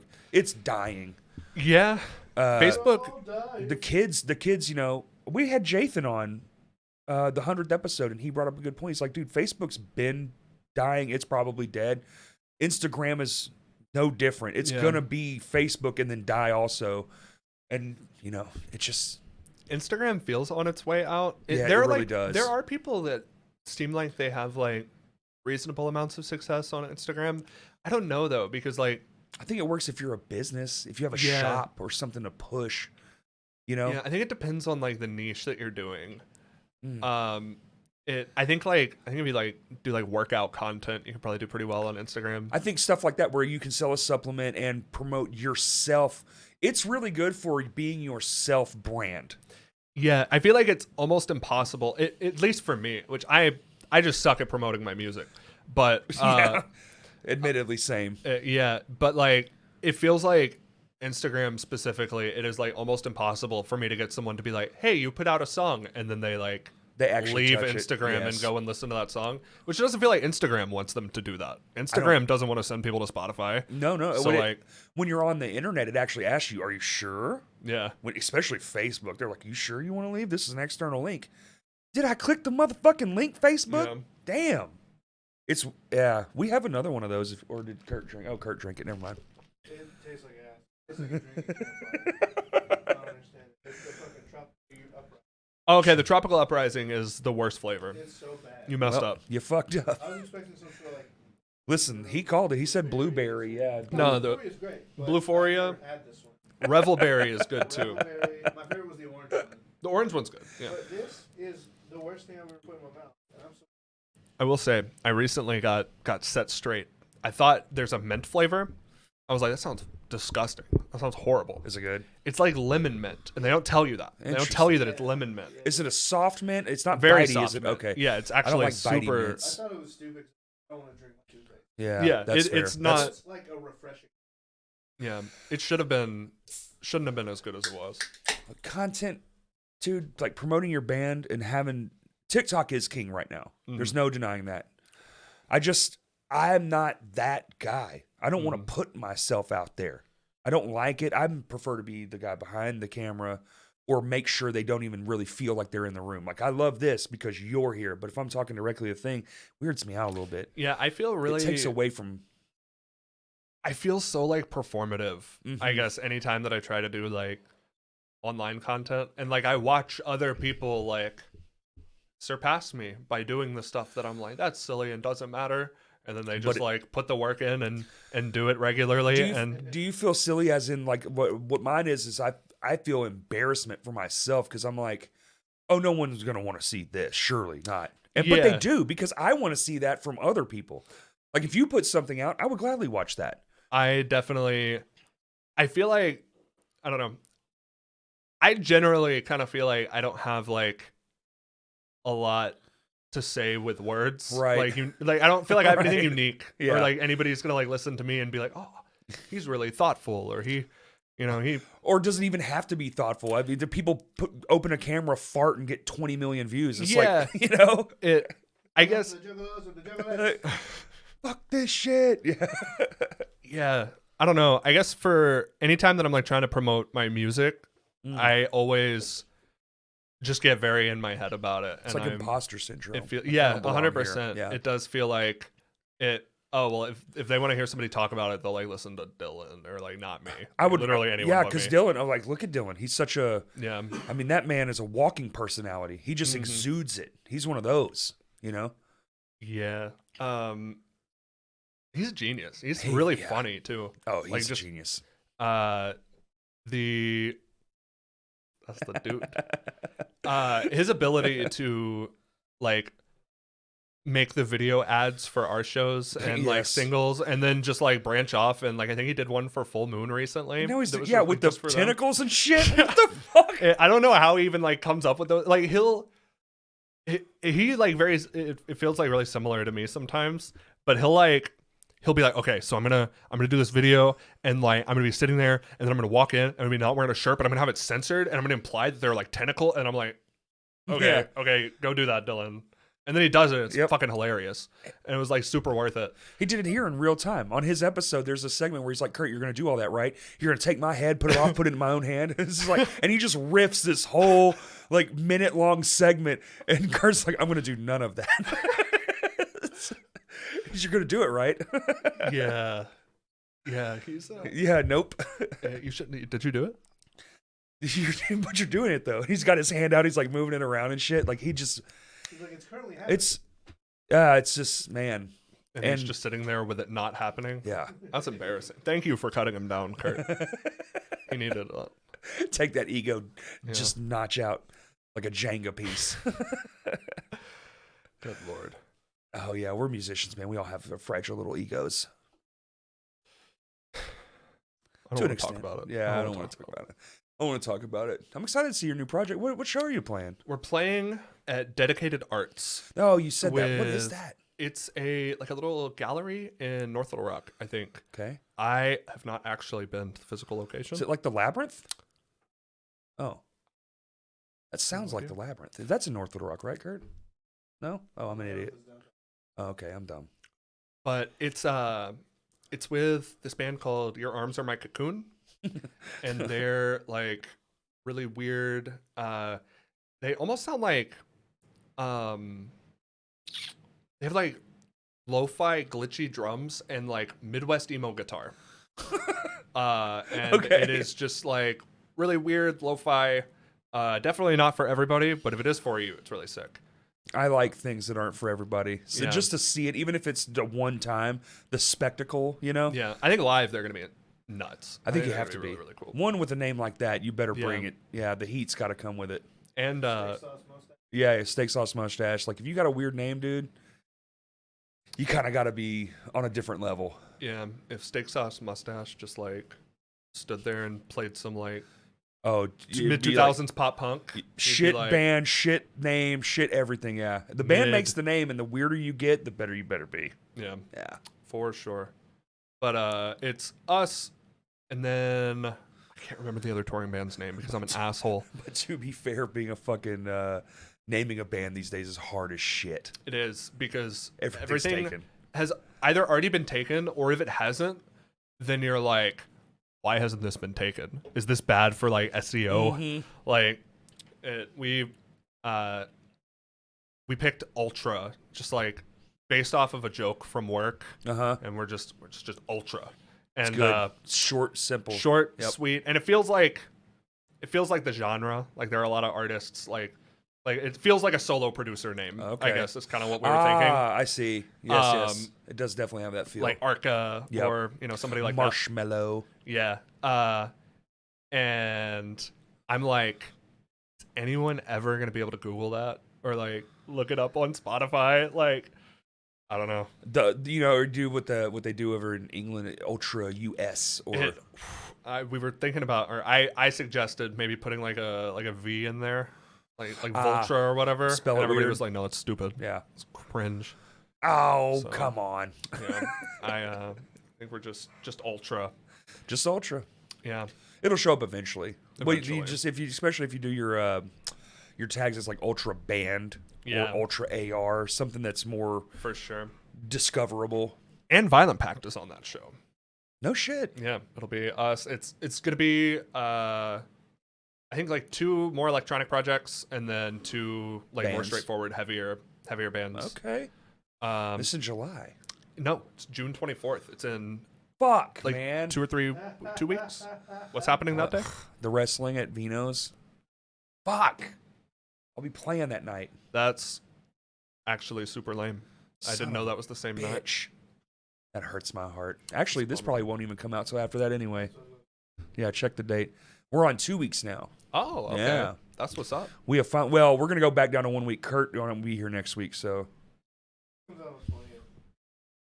the 20th. Oh, okay, cool. So it's Word. hey, this Friday, come check Hey. out me and Christian. It'll get pushed back. This Oh. Friday. Saturday? This Saturday. Yeah, it's on this Saturday. Yeah, it's on This Saturday. Saturday, if you're not It's on the 20th. Yeah. Then come you're out. not wrestling. Mm-hmm. If you don't like wrestling and Southern metal, Although it's also possible that you can be listening to this on the 27th. That's also true. If We're you're still listening to waiting. this on the 27th, you missed it, and we already broke up. Oh, Sorry. I usually go with the opposite. I'm like, it was a great time. We had a fucking blast. Natalie and I got into a huge fight after the show. You pressed Disbanded. You did the wrong thing on at that hook there. Yeah. Remember? Shit, dude. And I was supposed to make the tambourine go, but instead the maraca went. Or you accidentally triggered that thing from the Any Given Room set instead. It was we went to start our set, and then we just played tension for 5.5 minutes, and I couldn't stop it. I couldn't stop it. The spacebar broke. Remember? Yeah, but Natalie doesn't talk to me anymore. Damn. Well, maybe she'll come around. Anyway. Let's just keep going. Okay. She sent you some hate mail, right? With a knife in it, I think you said? That's crazy. It was arsenic. Oh, it was arsenic. A bucket full of glitter. You can't get glitter. You seen the glitter conspiracy? Wait, is there a glitter shortage? There's a glitter conspiracy, apparently. What is that? I is don't conspiring? know. There's like no information about it, but yes, there was a glitter shortage. And apparently all the glitter comes from like one place and no one knows what it was. Dude, you got to look it up. It's super strange. All of glitter comes from one place. And now that I think about it, I haven't seen any like glitter factories. Exactly. There's no parties- glitter factory. And then they're like, well, what's it made of? And they're like, you need to leave. They're like on the property of the place. They found where it is, but it's this total like, get out of here. Does somebody like own the patent to glitter? I think Does like so. nobody know? I've never thought about it. Yeah. I don't know what If you glitter look it up, is. it's a strange one. It blew my mind. I went down a little rabbit hole because I saw as you do, you're scrolling, right? And you're pooping or something, and somebody's like, the glitter crisis. And you're like, wait, what's a glitter? What? Why? How is there a glitter crisis? Hey Jamie, Hey, hey, young James. can you pull up what is glitter? Well, if you're a drummer, it's just broken glass. Dude, glass glitter drums? All right, cool. You're a drummer. Dream drum kit, go. Oh man. Okay. I am not really a gearhead anymore. I think if I was just gonna have like one set up, I would just want like a reasonably nice like Really? DW kit at home. Okay. However, no preferences on always- like, wow.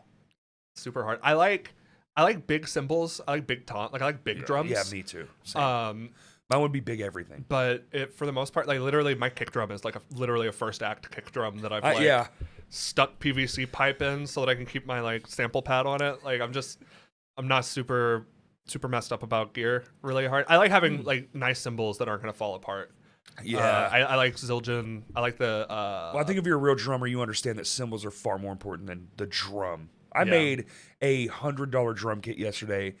If I played it, you wouldn't know it was a $100 drum kit for a child that was made out of plastic. You wouldn't know. With good heads, it's passable. But cymbals are. I like the little Questlove kits. Oh, the breakbeat kits? Yeah, those are hell super yeah, sick. dude. Those Yamaha. And that I feel like if I like had to stick something in a trailer, that would be like the Have you play. seen the Yamaha version of that? It's like older version, but it breaks apart and you can put the drums inside the kick drum, and all you have is the kick drum. Yeah. Oh, I for a while was taking my like reso heads off of my toms and stacking them inside each and other. yeah, I was Come like on. Russian nesting dolling my drums so that they were easier to carry, and it worked. It sounds cool. It works. Yeah, if you don't mind the tone without the resonating head, I'm kind of a. I don't have them tight. They're finger tight and half a turn, but I like that little bit of extra boost. Yeah. Yeah. And I was playing like I think pop punk back when I did that or something, so it didn't matter. I was just like playing. Oh you know, yeah. like, little 16th note fills. How many or bands have you whatever. been in? Oh God. Really? So I've got this pop punk dude in Memphis that I play with. His name's Frenchie. Oh, Frenchie. I know Frenchie. Yeah, I play. Awesome. I play with him here and there.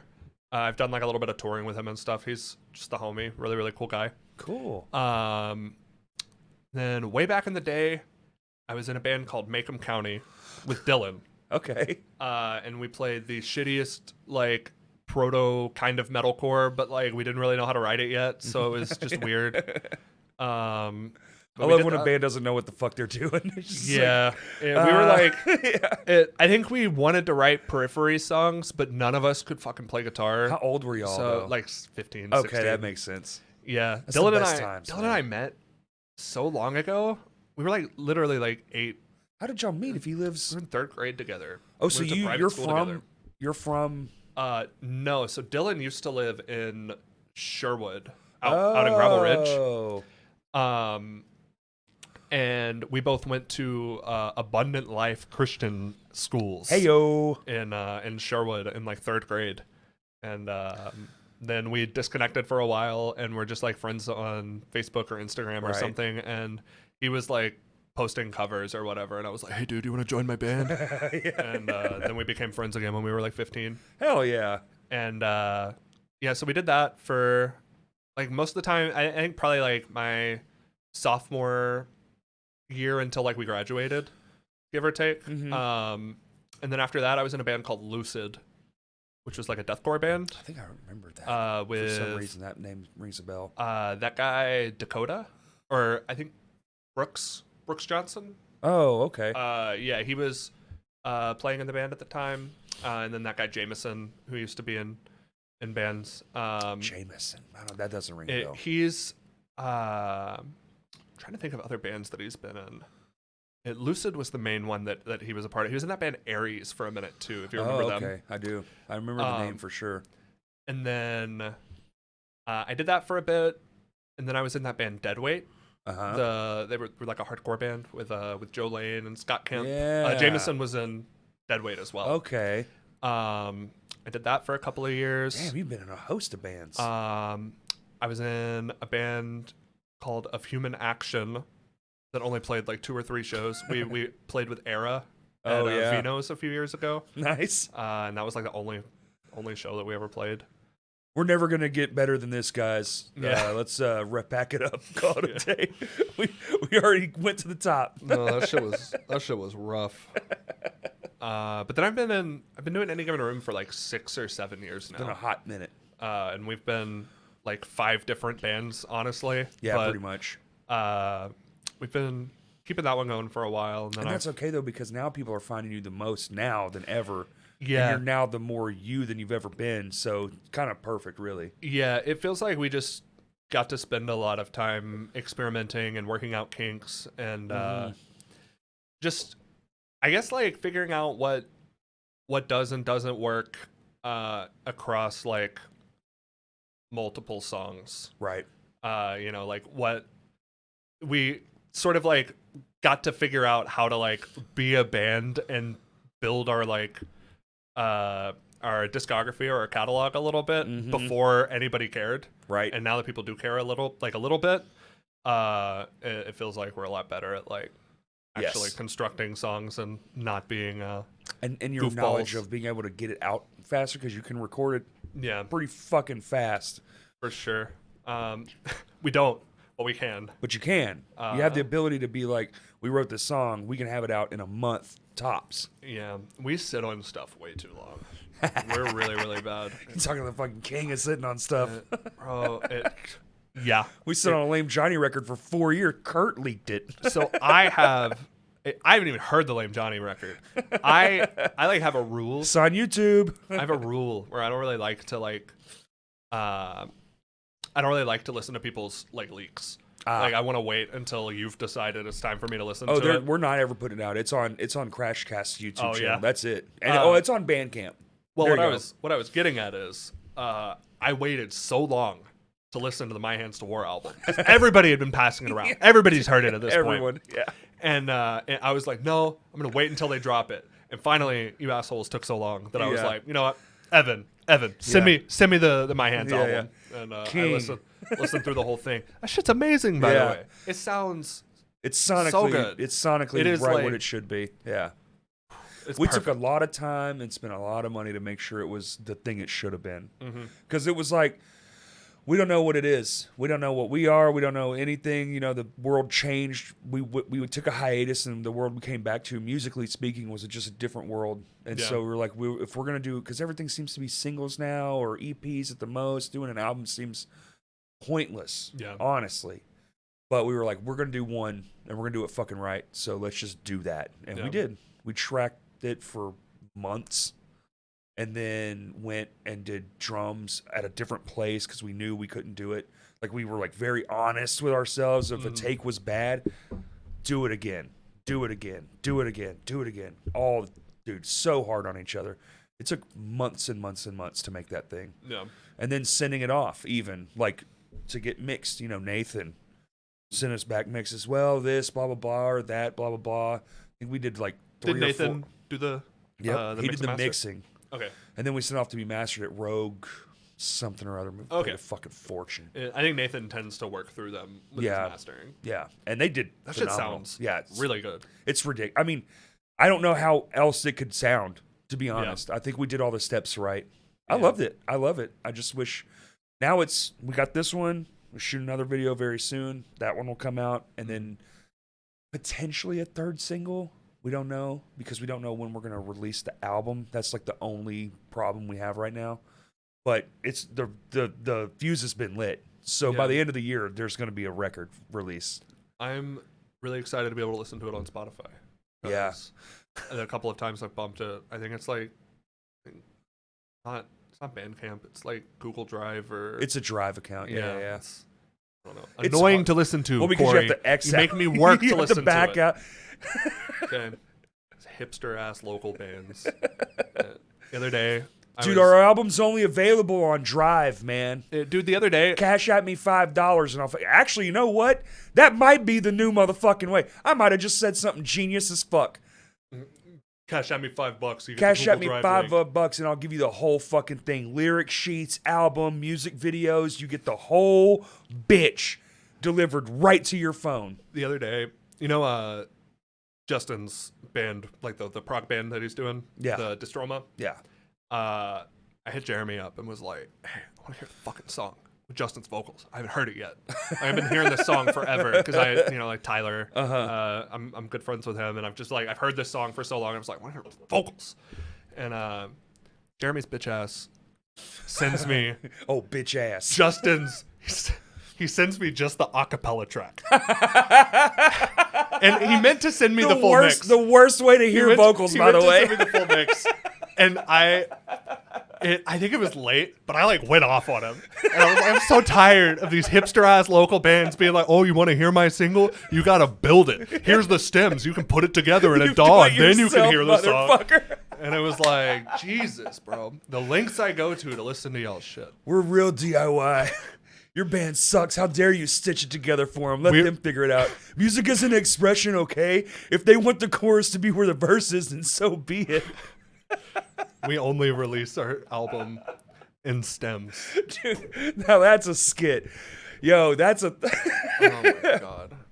Some bands have done that, but only for like schools. Yeah. I listen to a lot of some production podcasts, and they'll be like, this band sent us their stems from a real engineer. And then you get to see what the engine, like they leave all the information in there. It's crazy.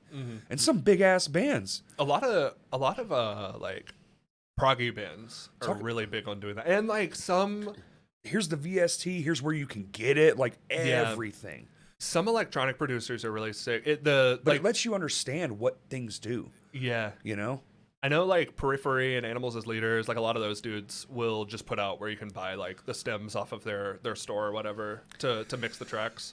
That's cool, man. And then I think it's really cool when like electronic producers will do it and just be like, "Hey, just like sample my shit. Like if you want to use the hi-hat track in your song, just do it." Like that's really cool to me. Right. I put it up on my Instagram. Like just click the link in the bio. Yeah. You know, here's all the things I used to make this. Yeah.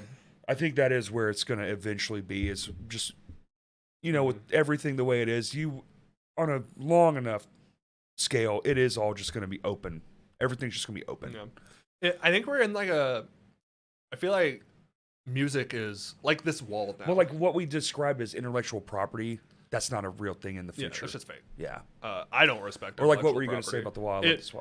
I think music now, like people aren't going to look at it like, "Oh, I have to learn a guitar so that I can generate music." Exactly. People are going to be like, I'm gonna find guitar parts that I like, and then put them together with drums that I like, and then put them together with this, and then I have an idea for a verse, but I don't have an idea for a guitar part. Like, why would I bother doing that shit? Yeah, like I think we're just getting closer and closer to it being like, music is just the collection of all the pictures. Yeah. Just all the shit that you decide to put into it. Yeah. Well, there's so much. There's so fucking much already, and we're only 100 years into recorded medium. Like. And you can already make something from all the stuff, and you might be able to pick out some shit. But dude, in another 50 years or so, it's because the amount only increases every year. You know, more and more and more and more. It'll be you'll never be able to pick it out. There's no way. Sure. And it's just like it. I mean, part of it's kind of scary because I do like recording music for money. It's the scariest part, man. But it is sick that you can just like download plugins and it's like press this button for full mix drums. And it then works. You just program the drums and like it just sounds like we did 80% there for a full mix. Ian showed me this program. They added an AI thing, and we're probably going to use it for our record. I'm not going to lie. You record your drums, anything you want, a fucking phone, a mics, and a thing. And you stick it in this fucking thing, and it shits out exactly MIDI drums. Perfect. Obviously I'm a dumb fuck and I don't code, so like I couldn't do it. But I've had this idea. I've been like, I bet at some point. I couldn't believe it. I was like, I knew this was coming, but I thought it was going to be more like I thought the phones were going to get there first because of the compression algorithms they use are very advanced, and I thought.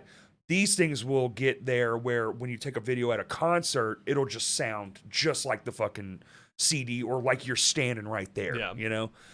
But yeah, it's already a thing. It exists and it worked. We did a test run of 2 different tracks, one pretty complicated and one very simple. And the simple one, no problem at all. The complicated one, all it did was add a crash on every fourth bar. So all you had to do was go through, highlight that, and just hit delete, and it was dead on. I couldn't believe it. And this is the first version of it. Yeah, that's pretty nuts. It's nuts. It feels like I don't know, like arcade, and like there are just so many like plugins now that you can download that are like. It's like a synthesizer and an effects plugin and a sample library, and it's like I don't know. The physical world's starting to copy it too, though. Have you looked at guitar pedals lately? They're infinitely crazy. They're all this big. They're $400. They all do 5 things. Yeah, even like a lot of simpler stuff. Like if you get like a boutique-y like overdrive pedal, then it's got 9 different settings, and it actually emulates 8 different hardware overdrives. It's like it's a Rat clone, a fucking Ibanez Tube Screamer clone. It also has a noise gate built inside of it. Yeah, and a compressor and an EQ, like a 9-channel EQ. And it will like change its own settings based on how you're playing. People like all-in-one shit, man. It's like the Apple-fication of just. Everything. I think that it is the Apple-fication because they're the company that you can point to, but I think that's everything anyways, always. Yeah. Look at cars now. Oh, I got this brand. And they all got the same shit. Yeah. They all, like Tesla did it. The screens, every fucking new car you buy now has a screen this damn big in it. You know? I thought, I didn't think I cared about backup cameras. They're so good. Awesome. Cars feel broke. Like it feels like the car is like. It feels like the car doesn't have a seatbelt. Have you seen the? If I get in one without a ones? backup camera now, they're nuts. It just is looking around the entire car. Yeah. My friend's minivan was the first one I saw do that, and I was like, how? Where's all the cameras? It's like it's in all the stuff, and they just stitch it all together. Yeah. What? Yep. And now that's normal. Yeah. It's crazy that minivans have that, but like. Not every semi on the road does. Like, it feels like we should have fixed that one by now. But hey, no, you're like, oh, the most important vehicles on the road are still these archaic, giant. Yeah, they're still in there with like a stick shift going through 28 gears. Dude, I think we fucked up by not giving them their own roadways. Yeah. Like for congestion reasons only, or stick them underground, like underground trains or something. That's what I was about to say. Something. It feels like any fix for like big rigs, we would just reinvent trains, That's which it. is what we should have been doing from the beginning. Yeah. But Or Chicago has like a dumb version of it where a big one goes to a bay. So like a train would go to a bay and then it goes out to all these little eggs like pods. yeah, So box trucks. Box trucks are only thing allowed in the city unless it's gas, word.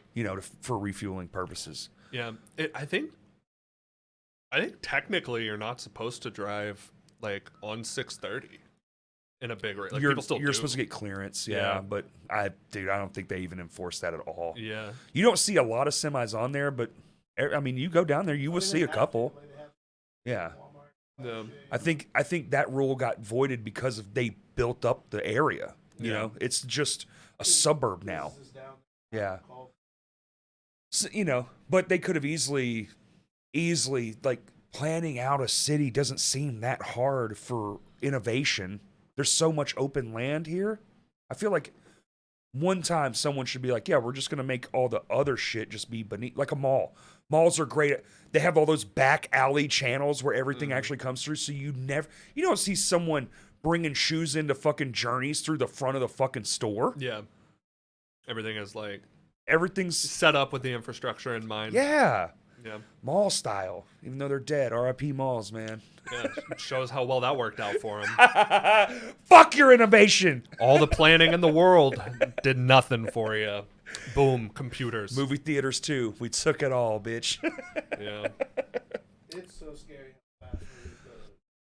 It's Super Mario already on shelves. 10 years, bro. Not Wait, even really? 10. Yeah. I Holy think 5 years, man. I think movie theaters. Dude, pre-Pandy, Jack Dorsey, Steven Spielberg, they had like this meeting of the minds for like what can we do, and they had like this idea for this box where you can pay $150 like a month, and if it comes out to a theater, it'll come out in your home if you pay for this box, right? Then the pandemic happened, and what did it do? It fast-tracked that to everything. Roku gets it, Apple TV gets it, Fire Stick gets it. We all get it immediately. And when that happened, there's no turning that fucking switch off, man. You can't just roll that back. And yeah, and they still do. And Spielberg himself said in 20 years, which he was wrong because he didn't predict the pandemic, but he was like, in 20 years, going to a movie will be like going to a play now. Yeah. It'll be something rich people do, and one movie will play for a month. And that's the only thing that'll be in there, and there'll be 2 screens, not 20. They'll repurpose those theaters to make them larger, so it'll fit 500 people, and you'll watch, the Mario movie with all these people, but it'll be an event, intermission, all that stuff. And he wasn't wrong. He was just off on the timeline. Yeah, it stinks, dude. It stinks. They should do that. Vino should have a movie night. Well, I remember they had somebody who Well, would just pay to rent the Same, movie, like, but same thing with the Riverfront. Did y'all ever go to those? Yeah. Mm-mm. The movie I night did at the not. Riverfront? Oh man, fucking dope. They Yeah. started doing them at the Pocket Park. Oh, They did okay. Jurassic Park. Maybe that's what maybe they moved it. It's probably a lot cheaper. I would assume, yeah. The fucking hold check you have to give the River Market, I don't even want to know what that number is. Yeah. Is in case you break It's anything. just like a free event that will pop up. It's just a screen. Yeah, Like a pop-up screen. yeah. And then bring in a I couple don't- speakers. It sucks. And I'm old and I want it the way it used to be, but I think that's just the human brain wants things to be the way they used to be. I think that's just a nostalgia thing. Because I was young. Of course I want to be young. I want to be young, but that's not the way it is. You just kind of, you either embrace it or just do your own You thing. just have to find know? a way to bring the community. Because it's like That's what it's all about. movie making is going to these big tentpole films and all the independent things. Things are so, I mean, we can shoot a movie right fucking now with just the stuff we have in this room. And it'll be pretty damn decent if we're capable, Yeah. if we have the skill set. You have the vision and And the time to learn all this stuff, and we can put it on fucking YouTube. That's where it's really going to end up, as something like YouTube. yeah. You see, I think Like with music, it's just like democratizing and I think that like the hardest part will be what it is right now, standing out. yeah. Yeah. I don't know. I kind of think that we're like this may just be like a byproduct of the internet, but like I don't think there's like ever going to be another Drake or like it like I don't think that there's ever going to be like another artist or We were like talking about this like lone literally on the last- person. A couple episodes ago, that's done. Right, the people now, you might get a couple more in, but that whole thing, that's all over. Yeah. I think Taylor Swift is probably She's the last big famous person. Yeah. that Yeah. can, like, sell out arenas. Yep. Every single night, 5 nights in a row. Because like it's already happened to movies, Oh yeah. Oh yes. and like oh yes, absolutely. I don't know, the timeline seems like pretty similar. Like everybody kind of stopped caring about movies. Like And it's like there are still movies making $1 billion, but the caveat is tickets are a lot more expensive. they're a lot more expensive. There's a lot more people in this world, but also there's just a couple of them doing it. But also, like, Super Mario Bros. Is still probably making theaters, but it's already also Yeah, on the shelf but there. so quickly. So you'll start like they had no choice during the pandemic. So let's take that off the thing. Now you get it. When I was a kid, a movie was in the theaters for 6 months. Then there was a 3-month waiting period, like just goes away. Then you rent it, and you can only be rented for 6 months. Then it's at Walmart. Like Redbox used to have So it would take exclusive a contracts. year to a year and a half to get a movie when I was a child, and now it's 1 month. It's in the movie theater. The next fucking day, it's on streaming. Like, and it might still be in the movie Yeah, theater. it'll still be in the theater and already ready. $30, but you know, dude, if I'm a dad, like I think of terms of like a family. It's just me and my wife. But if I'm a dad and I got 4 people living in my house, and that's a $200 night, or wait 4 measly weeks and it's $30, hell yeah, I'm doing the $30. Yeah. Plus that cheap popcorn. I think even if I had a reasonable income, Yeah. I'd be like, fuck it, let's just wait. We can order pizza. I can get pissed drunk because I don't want to be here. Like maybe my life sucks, you know? Yeah, it's like I don't know. We're like democratizing access to a lot of stuff, and then like gatekeeping and making experience be like a lot more boutiquey. Because it feels like it costs like nobody cares about Taylor Swift. Like music fans, like people don't Yes. listen. Like, but she's still the biggest artist in the world, Yes. and it still costs $500 to go see her if you That's want right. to. And so it is like, But the reason it costs her $500 is what's going to ruin it too. Sorry, I didn't mean to cut you Oh, off. no, go I'm ahead. Because these companies come in and they buy up all the tickets, and then it drives the cost up. Like it's not worth $500. No fucking way. Nothing. What the fuck? I don't care if you brought Freddie fucking Mercury back from the dead. I'm not going to spend $500 to see it. I'll Yeah. watch it on TV. That's insane. $500 for the Tupac Taylor hologram. Swift thing, I'd do it. they sold out of all the tickets before pre-sale was even finished. Which that's crazy. Which is shouldn't good. happen. But that's good for her customers because then it designed is for just the that not to set. happen. Yeah. But that's good for her fan base because then the scalpers can't get them. Yeah. That's the whole It's- idea it's still behind less pre-sale. scalpers. Really? There was still Yeah. a lot of scalping. Well, even But so, like even that tickets- avenue is failing. Tickets that weren't even supposed to be available yet were accidentally sold. I don't by know. Ticketmaster That's before the pre-sale was and see, even fuck done. them. Like they suck. They're the reason shit is the way it is. Yeah, That they they weren't suck. They were like, it's not our fault. Yeah. Of course it's not. No, yeah, you just control all the tickets for 90% of the fucking venues in America. Piss off with you. Mention all the venues they shut down during. Well, they bought them. They bought. And They then shut bought down. and then shut them down. Or you wipe away your own competition. Yeah. Yep, That's the it. was the whole- It's like, well, do you want to pay your bills? And they trick them. They're like, yeah, we do. We'll sign this contract. It's like, well, you're underperforming. It's like, well, the world is shut down. It's like, yeah, you're underperforming though. So bye. Yeah, literally. See They ya. knew exactly what they were doing. Oh, it was So based. concerted. Oh, dude. That's so cool. Oh I man. love it. Don't I love you? to see it.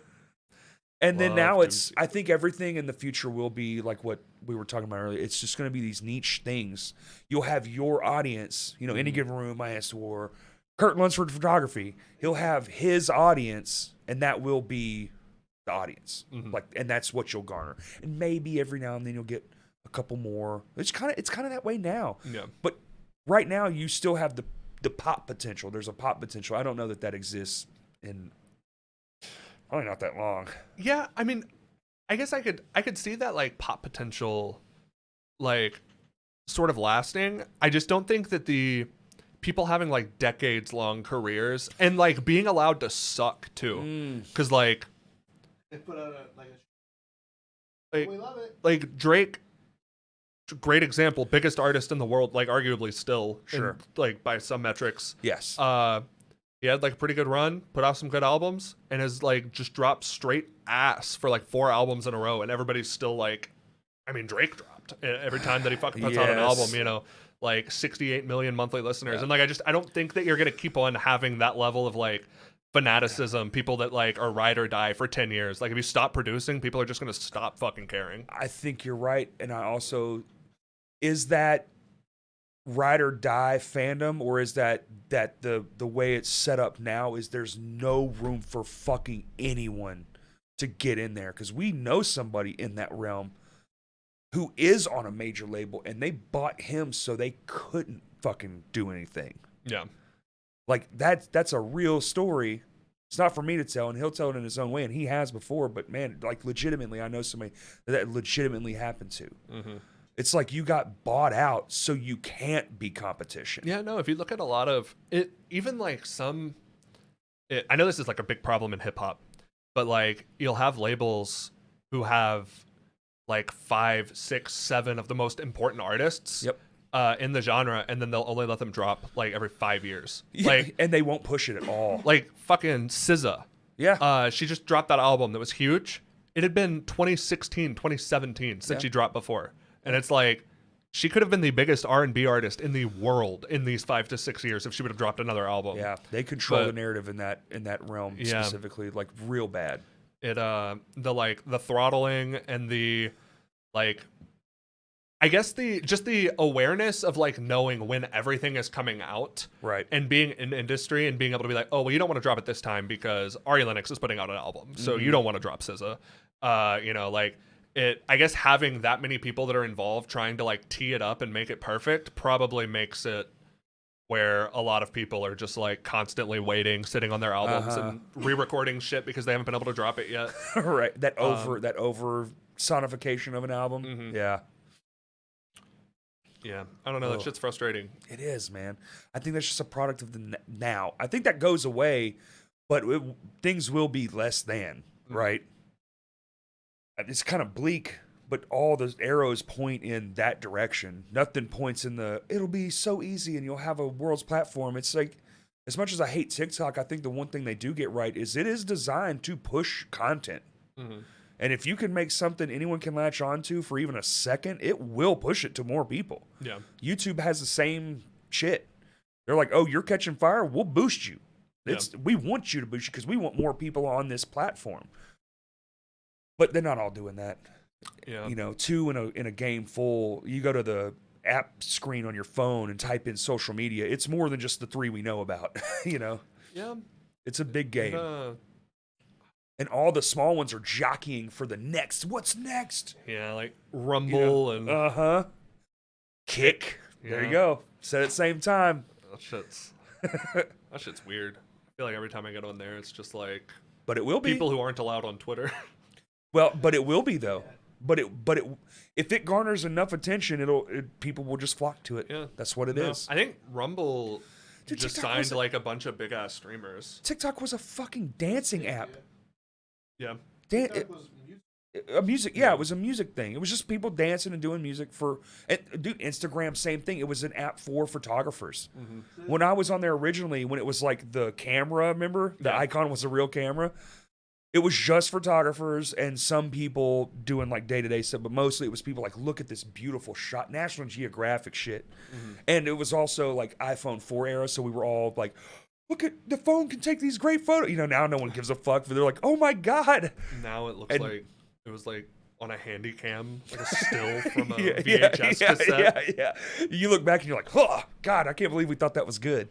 But now Instagram is just Facebook 2.0, you know, and it will Yeah. die. Like Facebook, I think, is probably dead. The thing that changed musically to TikTok, What? It was the algorithm. because TikTok now is not any different than music Right. line. Right. It's just the algorithm. Right. The algorithm favored growth potential. And people, we are addicted. We all want the number to go up. We want the likes to tick. We love the hearts. All that shit. We're all addicted. Fucking, it's more addicted than fucking heroin, man. I'll post and be like, hey, does anyone know like a good place to wash my dog, and it'll get a heart, and I'll be like, Yeah, exactly. I should wash my dog more. Yeah.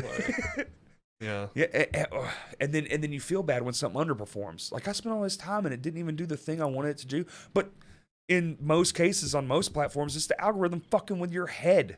yeah. I think that just the goofy, like, realization that I can post, like, picture of myself went to the fair, 68 likes, and Yes. then I'll be like, this is a song that I spent 4 days on, and it's like 17, and I'm like, fuck me, I quit. Yeah, 2 people saw it, and then here recently, I've said it a couple times, but I will see shit that he will post, and then we'll have literally 2 interactions, and it will say 3 days ago. Yeah, It just doesn't showing it to anyone. It's just not doing it. yeah, It's man, that sucks because we all predicated our life around this shit. We're all addicted. Like you told me I Like- had to do this. The way I was supposed to do it. Yes, Telling me to fuck you off. you set the parameter. I agreed via Yeah. signing up and being like, okay, I can fuck with this. And then overnight you went, actually, fuck you. We're dying. Here's a whole new set of standards, and this whole thing you've built is gonna. The whole existence of it's gonna suck. Like I want to pull my shit off of Facebook, all of it. yeah. But it's so in it. I don't know if that's smart. Is it good? Is it bad? Do I just leave it behind and favor for something else? Like, do I switch gears? Yeah. Then the thing is, It just- do your followers actually fuck the way you go? That's the problem too. You know, If they fuck. don't, then you just fucked yourself. Dude, then great.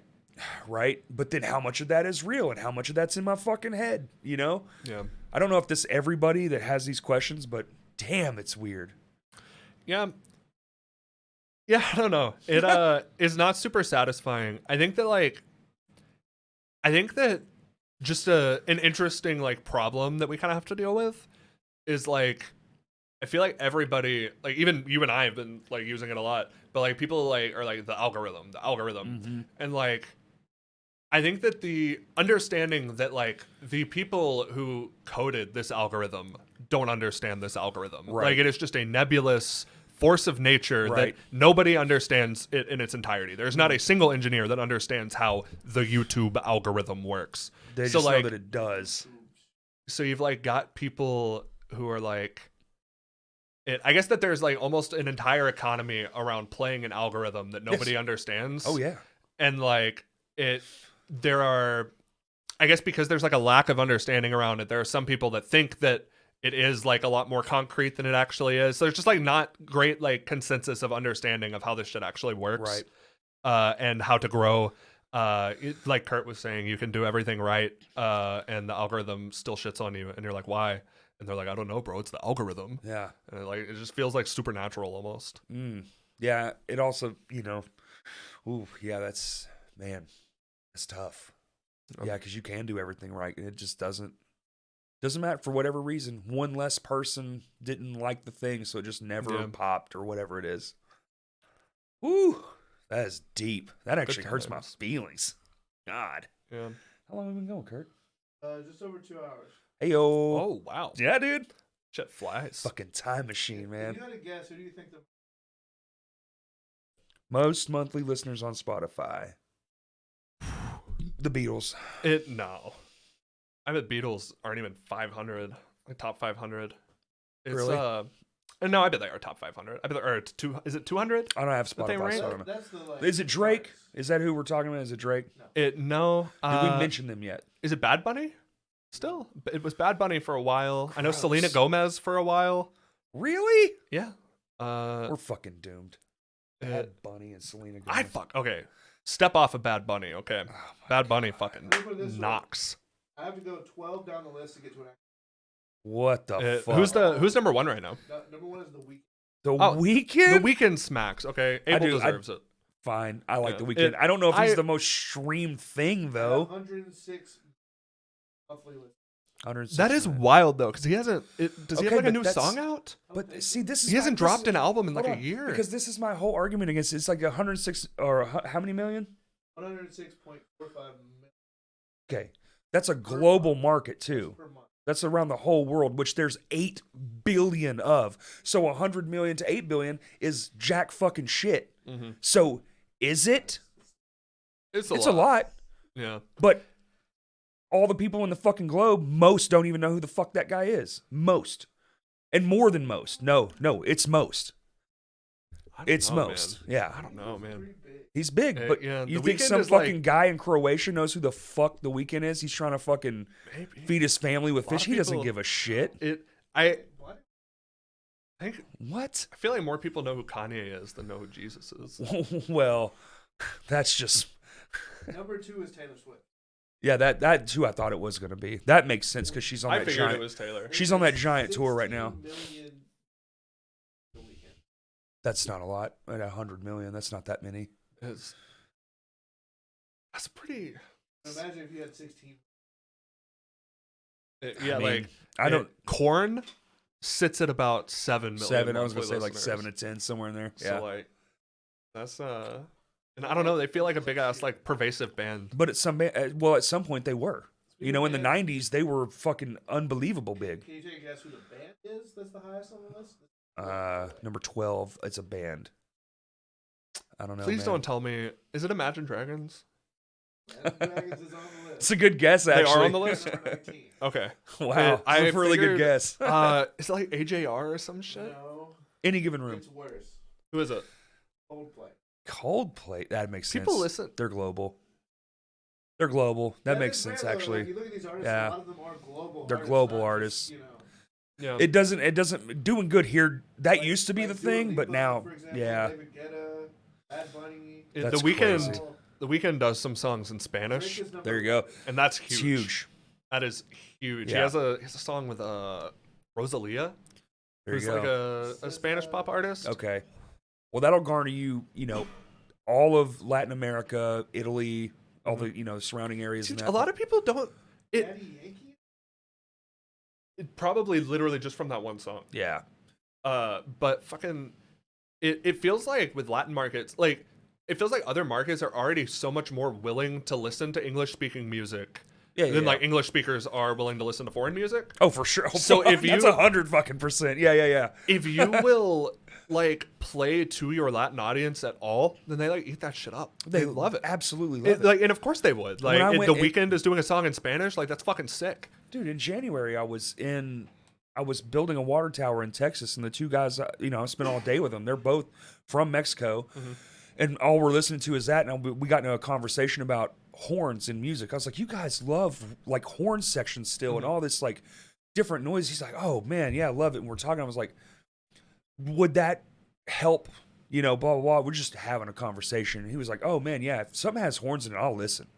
I was like, I knew, like, because Lame Johnny used to have a horn. Word. Yeah, and it was fucking tight. It was really well done, and I actually, this is like the one component I miss, because we started as this big, almost Foo Fighters-esque, where it was going to be like 6 people, Yeah. and we were going to have all these different things going on. I really wanted to make a rock and roll band. Never have 6 guys in your band. I Bad know idea. from experience. Bad dude. idea. No, But- we almost had a sax player for a minute. That's the shit. That would have been pretty cool. Was Didn't it work out. Bentley Taylor? No. Oh, No, that dude it was- rips a saxophone too. Yeah, Yeah. I've heard. Was a guy named Keanu. Didn't work out. You didn't get a guy named Keanu? I know. We were Damn. like, we were gonna have sax player Keanu, if you're and a listening, guy named Keanu. come both on, added to Keanu. the band.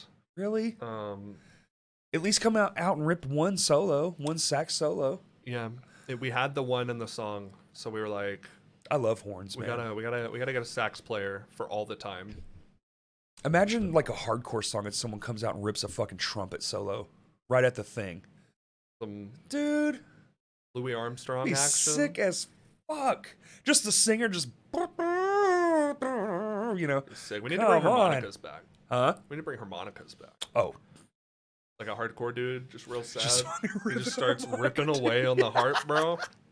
Just let everybody know. Hey, you can, it's like a mirror into the soul. Uh-huh. Oh, harmonica. it's blues. I mean, it is like I've heard harmonica, dude. I know lie. I've heard harmonica solos and got teary eyed. No, there this are is like so beautiful. weirdly fucked harmonica solos for such a goofy ass instrument.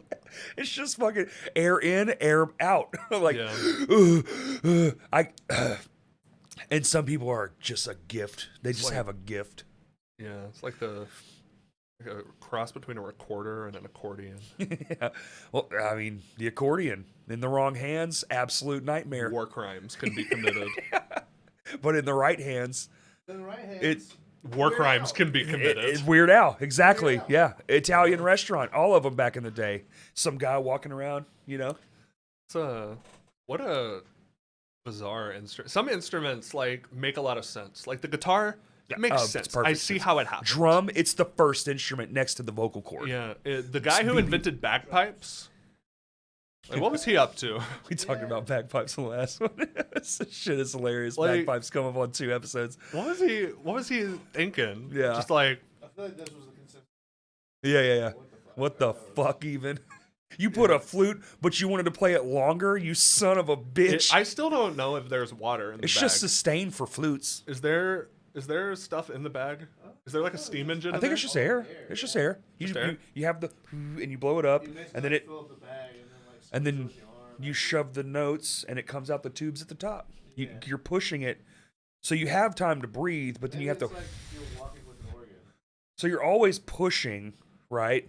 And you're changing the notes, but you're filling up the air. You're blowing my mind. Yeah, they're a complicated instrument. I've seen them from a distance, like during like some parade or something. Uh-huh. And I'm always just like, Oh, I've held a pair. It's weird as fuck. I kind of think that they just have like speakers and play recordings anytime. It's and all they don't fake. actually make noise. Oh, they make It's all a noise, VST. and it is ungodly loud. It's so loud in person. It's ridiculous. What's the market like on sampled bagpipes? Do we have? Unless you're good- Jonathan fucking Davis, and he plays actual bagpipes, I think you're fucked. And probably, honestly, good. Unless you maybe some of the Irish island, Yeah. maybe those guys are still heavy in the bagpipe VSTs.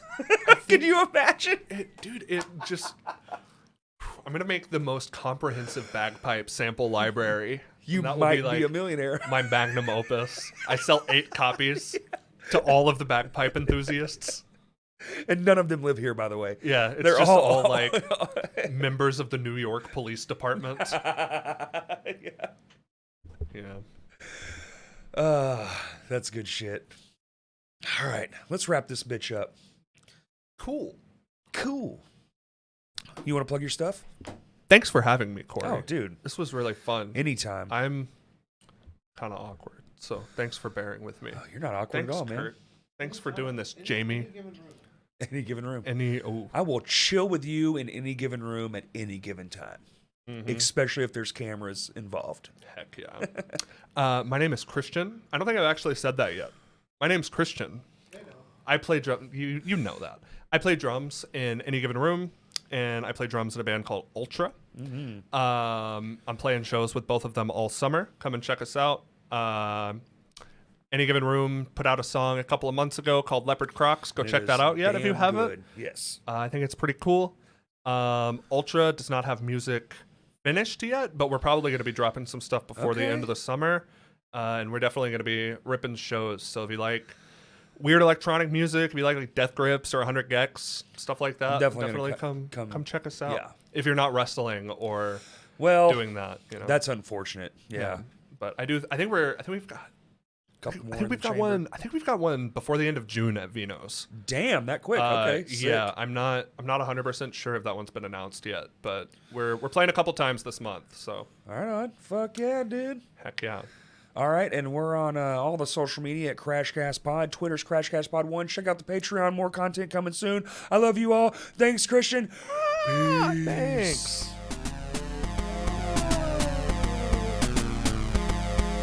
I don't know, SpongeBob.